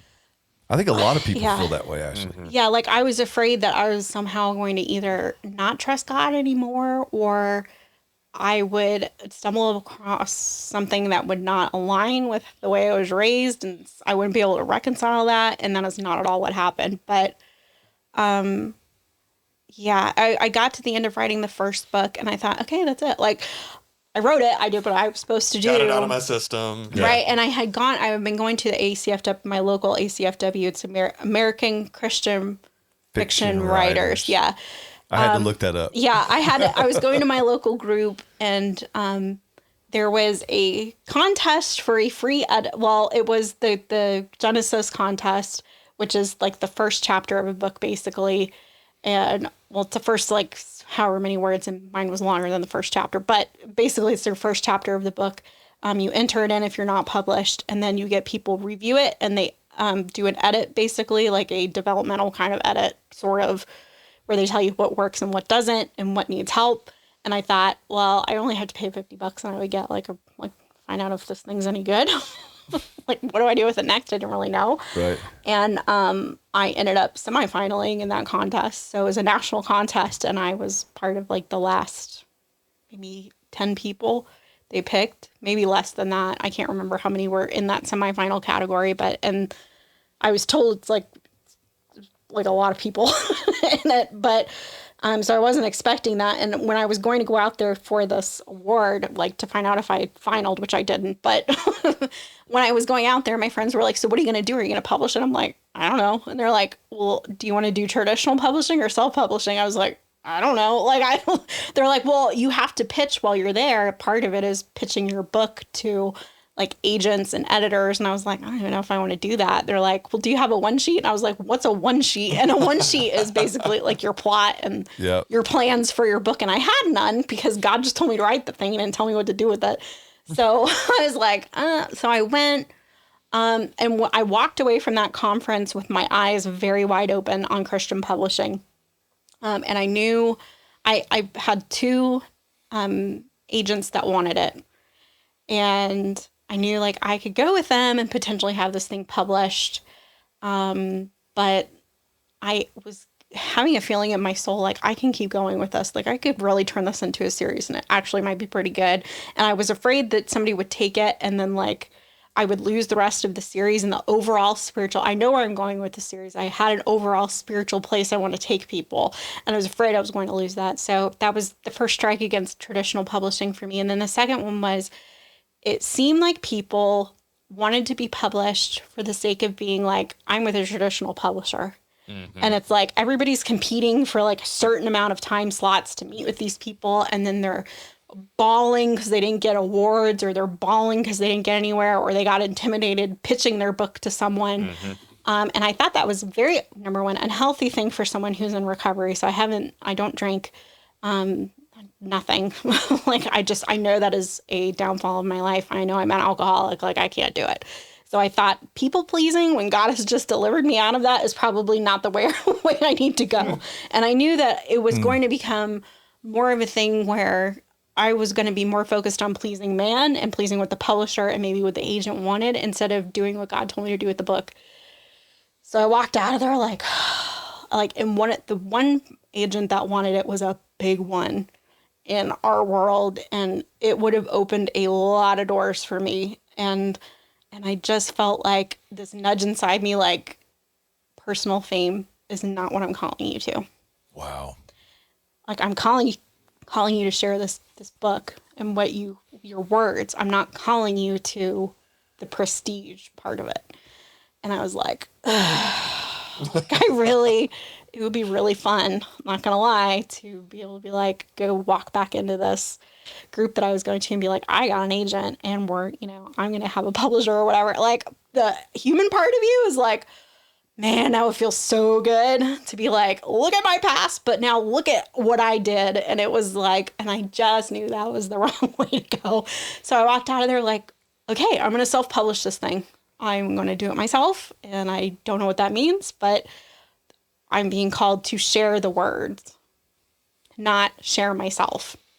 And that doesn't mean that you're not working with editors or anything like yes. You still need people to say, that sentence is exactly right. Tremendously awkward to read or whatever. But what you don't have is you don't have a giant team that's all looking at different pieces of your book at the same time and giving you that help and paying for it. And yeah, none of that. And also it will open doors if you're connected to an agent or a publisher, like a traditional publisher, like a Thomas Nelson or HarperCollins or Barber or Baker's another really huge one in Christian fiction. It's going to open a lot of doors for you, even with like contests. So like the Christie Award or some of the other ones. Like, I don't think they intended for it to be that way, but it kind of is, because if you're having like librarians and readers and professionals holding a book, when you see an imprint for a company on there, it's going to tell you right away several things about the quality of the book, the writer, what's in it. And I think that it's baked into someone, like, this is already a quality product, right? It's similar to like a record label, like I'm on RCA, I'm on this major label, ergo. Right. Yep. So I knew going indie was going to be a challenge in that way, because, it's just, I'm not going to have that power behind me. Right. But I was like, but that's a human power, and I knew God power would be behind me. So I was like, well, okay, like, you guys go do your thing. Like, this that's is more fine. the medieval Christianity stuff coming through, and it's just less stressful for me to think about trying to please somebody else. So I was like, well, this is great. Just you and me, God. We'll see where this goes. I have no idea. So John was always like, well, if you put it on Kindle or you put it on, he's like, people are going to read this thing, because I know what you're saying, but indie books right now are cheaper. And they're more available with Kindle Unlimited and that kind of. He's like, I think you could really do well on your own doing this. I was like, okay, we'll see. So, I published it myself. I paid for my cover. These are things you don't think about. You have to pay someone to design a book cover. I mean, you don't have to, but if you want to be taken seriously, you have to look like a serious book. I paid my cover designer. I got in touch. I met my copy editor when I went out there for the award ceremony thing. So that was not well spent time. It was great spent time, because I learned a lot. But I met my copy editor there, and she's amazing. And so basically it's me and her. That's my team. Me and the copy editor, that's my team. And then my cover designer, who lives in Poland. So I copy edited it. I fixed it. I put it out there. And it has taken off. Like awesome. Beyond my wildest dreams. Like, we're not talking Harry Potter. But for an indie author, I just passed 1 million Kindle Unlimited pages read this month. Let's go. That's incredible. So it's, Wow. And that's something that usually doesn't happen for people for like years. And I mean, it took 1 million pages. like pretty much a year for me to get there. Yeah. Like, praise God. so I feel like, and the thing I do get from people is, it's definitely not like a book that I think would have done well on traditional market ones, because I think they would have stripped the elements out of it that make it unmarketable. So even under Christian fiction standards, maybe not under like a Barber. I think Barber is a little more aligned with like an explicit faith message. But for most of them, what I was told was make your book 30,000 words shorter, which would have been devastating to my book. And number 2 was you like strip most of the faith elements out of this, because Christian fiction does not mean explicit message of faith in the book. It's hints at it. And what's funny is readers comment all the time, like, I read a Christian book and I had no, like, there's nothing Christian in this. Like, there's nothing explicitly Christian. And I just knew you couldn't strip that out of my book, because I don't know any other way to be. It's just, I can't strip that out. It's so interesting, like, to hear that, like, you kept everything explicitly faith-driven in the book, and it's done so well. Like, it's similar to, like, me with marketing Westminster Effects, as people always say, oh, keep the religion out of it. The more explicitly theological I get in my social media presence, the more I sell. Because people want to identify with who they're supporting a lot of times. Right. And the other thing it would have stripped out, I know it would have, the grit that's in my book. So there's a lot of like, obviously you're talking about alcoholism and abuse. Those things are very gritty, but I don't shy away from like the feelings someone is having. And some of those might be thoughts that aren't shiny and wonderful Christian thoughts, you know? That's right. Right. Not saying that I use language. I don't use language. I don't, nothing like that. But they may have a hateful thought towards someone, or they may have a human moment or an adult feeling about something. And I want to show a way that my characters are Christian, or they're learning to become a Christian. Like, how do you handle this from a true spiritual standpoint? And so I wanted that grit and conflict in there. And also I knew it was going to be dark. And I knew that it's going to take place during a time of war. I'm not stripping out pieces of action from it. I'm not stripping those things out, because it drives it home so much more. And I think I know what would have happened, because they told me it would, was you'll have to cut all of this out, because they don't like it. They don't want the grit in there. You know, there are some, I think once you become an established author, like if you're like a Francine Rivers or someone, she does have gritty stuff in her books, but that's because she's Francine Rivers. Like, you know, someone like me, I'm not going to be able to break in that way. Like, you have to do what they're going to tell you to do. So how do you write those dark elements without like devolving into what's popular right now is basically a nihilistic anti-hero? Like, he's not actually a good guy in the slightest, right? Is you pull for him, but you kind of know you shouldn't, right? Yeah. Like, that's super popular right now. How do you avoid going down that trail? So I always remember how I felt in my darkest moments. So anytime I'm writing dark, and maybe that's also different than how someone else might write it, because maybe they've never been through that, but I'm writing as the dark stuff in my book is always written from how I felt in this situation. So you're making when I had to write about, especially there's a moment in my first book where Hector is feeling like nothing is going right, and he's very tempted to drink, and he's being tempted in a way, like physically toward a woman. Nothing explicit, but you know, I'm alluding to what he's feeling. And I always remember, like, how would I feel in those moments? Like, I'm about to do the wrong thing.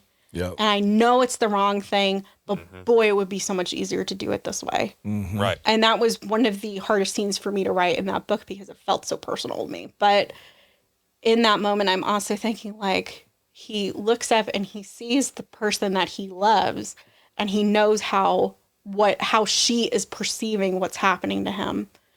And it triggers something in him, like, what am I doing? Like, this is, and sometimes for me, that's how I would do things. Like, I would feel really dark, and then I'd look at my family or look at Don and be like, I can't do this to them again. Right. You know, it didn't work every time. And that's, I also want to show those moments of temptation, because when you become a Christian, or when, like, you know, the last 5 years, there have been so many moments of struggle for me. Like, even in the last month when things are hard or bad, my first thought is always, my gosh, I could really use a drink. Like, I would do anything right now for a Jameson and Coke. Like that would make me, and you know how it used to make you feel for about an hour, and how, like, the physical release that you would feel.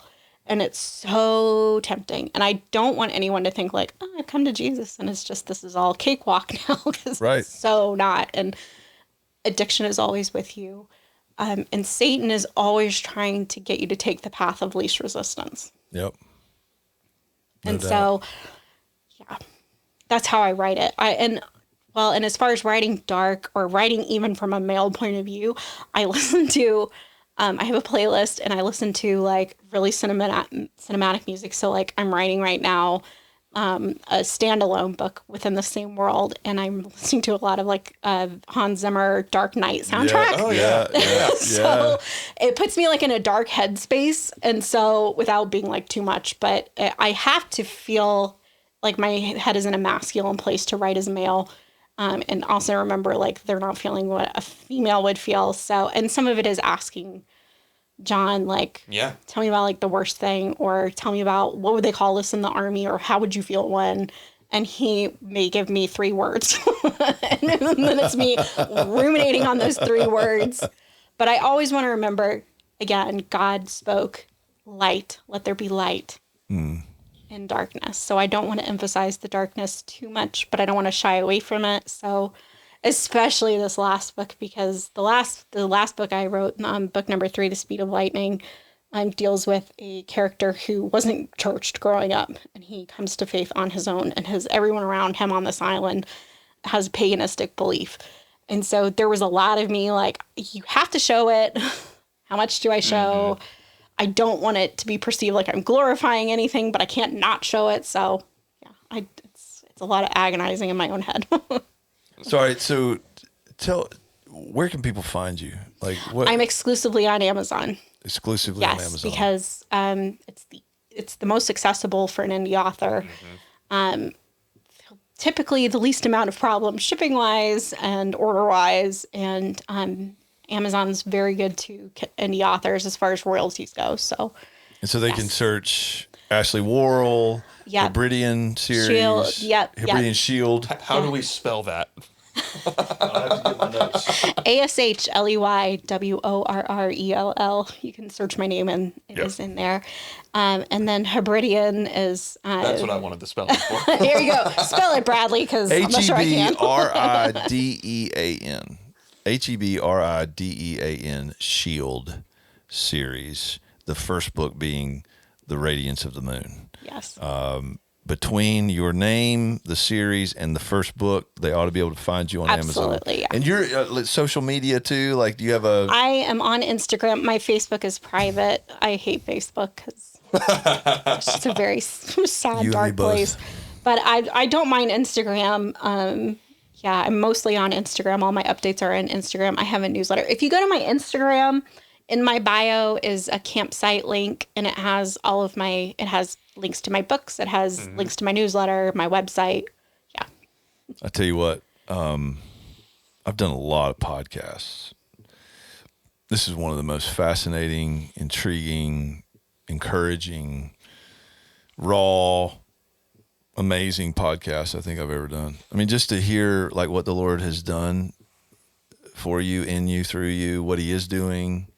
You know, it's just, I don't know I find myself just wanting to say, stay faithful, Ashley, to what he's called you to do. Like, you know, I think some of the temptations with alcohol or lust or drugs, I mean, like those are real. And I think on some level or another, probably everybody can identify in somewhere in that spectrum, right? Mm-hmm. But I think when the Lord brings you through something, a lot of somethings, and then you get on this train ride, right? Where it's like, I didn't see this coming, but it's like he's he's using you now, and he's putting you out there, and you find yourself in places like, how did I get here? And this is amazing. Exactly how it feels. Yes. And that's where this new temptation comes in, right? It's like, David, all the hell that he went through with Saul and just feeling betrayed by his own friends, and then he becomes king and he defeats all his enemies. He establishes peace in every border, and he's sitting in his palace counting his spoils. And that's when Bathsheba tempts him. I think the temptation with Bathsheba wasn't something unto itself. I think it was just that, it was everything else was basically the bait that he bit, but he got into the wrong pond. He got into the wrong space, Yeah. And so I just think like encouraging you to keep doing what you're doing, keep trusting the Lord. Let him, what I heard John MacArthur say this years ago. He said, I determined early on that I was going to focus on the depth of my ministry and let God take care of the breadth. Mm-hmm.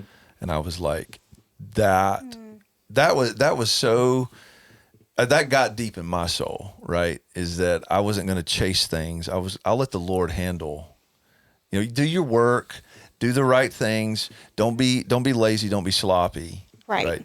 Get the stuff done right. The book cover and the editor and so on and so forth. But let the Lord promote you. And there's pun intended, but this is a recognition that God tells the best stories. Yeah. Right. Whether it's personal or even with your love of history, it's not just one thing after another. It's God telling a story in time. Right. And that's what the novels have come out of. And that's fun to see, is just that recognition that it's not AI slop. It's not nihilism. It's not, let's just appeal to sensuality. It's let's tell a redemptive story here. Yeah. And that's fantastic to hear. Love it. Well, and I guess before we go, if I could just say one thing to anybody who's listening, and especially those who are really churched right now, which is great. I mean, I'm glad if someone's had the beautiful life and legacy where they've been totally surrounded by church all the time. But I guess my message to those people would be, and to those on the fringe, don't be afraid to admit your sin. Yeah. And don't be afraid of it, because I think, I see things all the time where people are challenged in little ways and they get very defensive right away. And it's almost like they're horrified by the suggestion that something they're doing that might be really detrimental to them, but they can't see it that way because it's so buried under excuses or buried under ways that you write things off like, yeah, I know I struggle with that, but that's just how I am, or that's just how my body works, or that's just, don't be afraid to admit that something is possibly sinful in your life, or even if you can only admit, like with alcohol with me, I knew something was wrong when I was like, this is not good. Like, this is probably not good. And that was, even if you can admit this isn't totally beneficial for me, like, don't be afraid of that, because God can use it. And even someone on the fringe, like, or if it's a family member, like I just wrote a book with my friend called Prayers Against Addiction, and it's all for someone in the thick of addiction and their family going through it. And one of the things we talk about all the time is, if the church doesn't come up alongside these people, Satan is. Mm-hmm. They're already there. He's already there.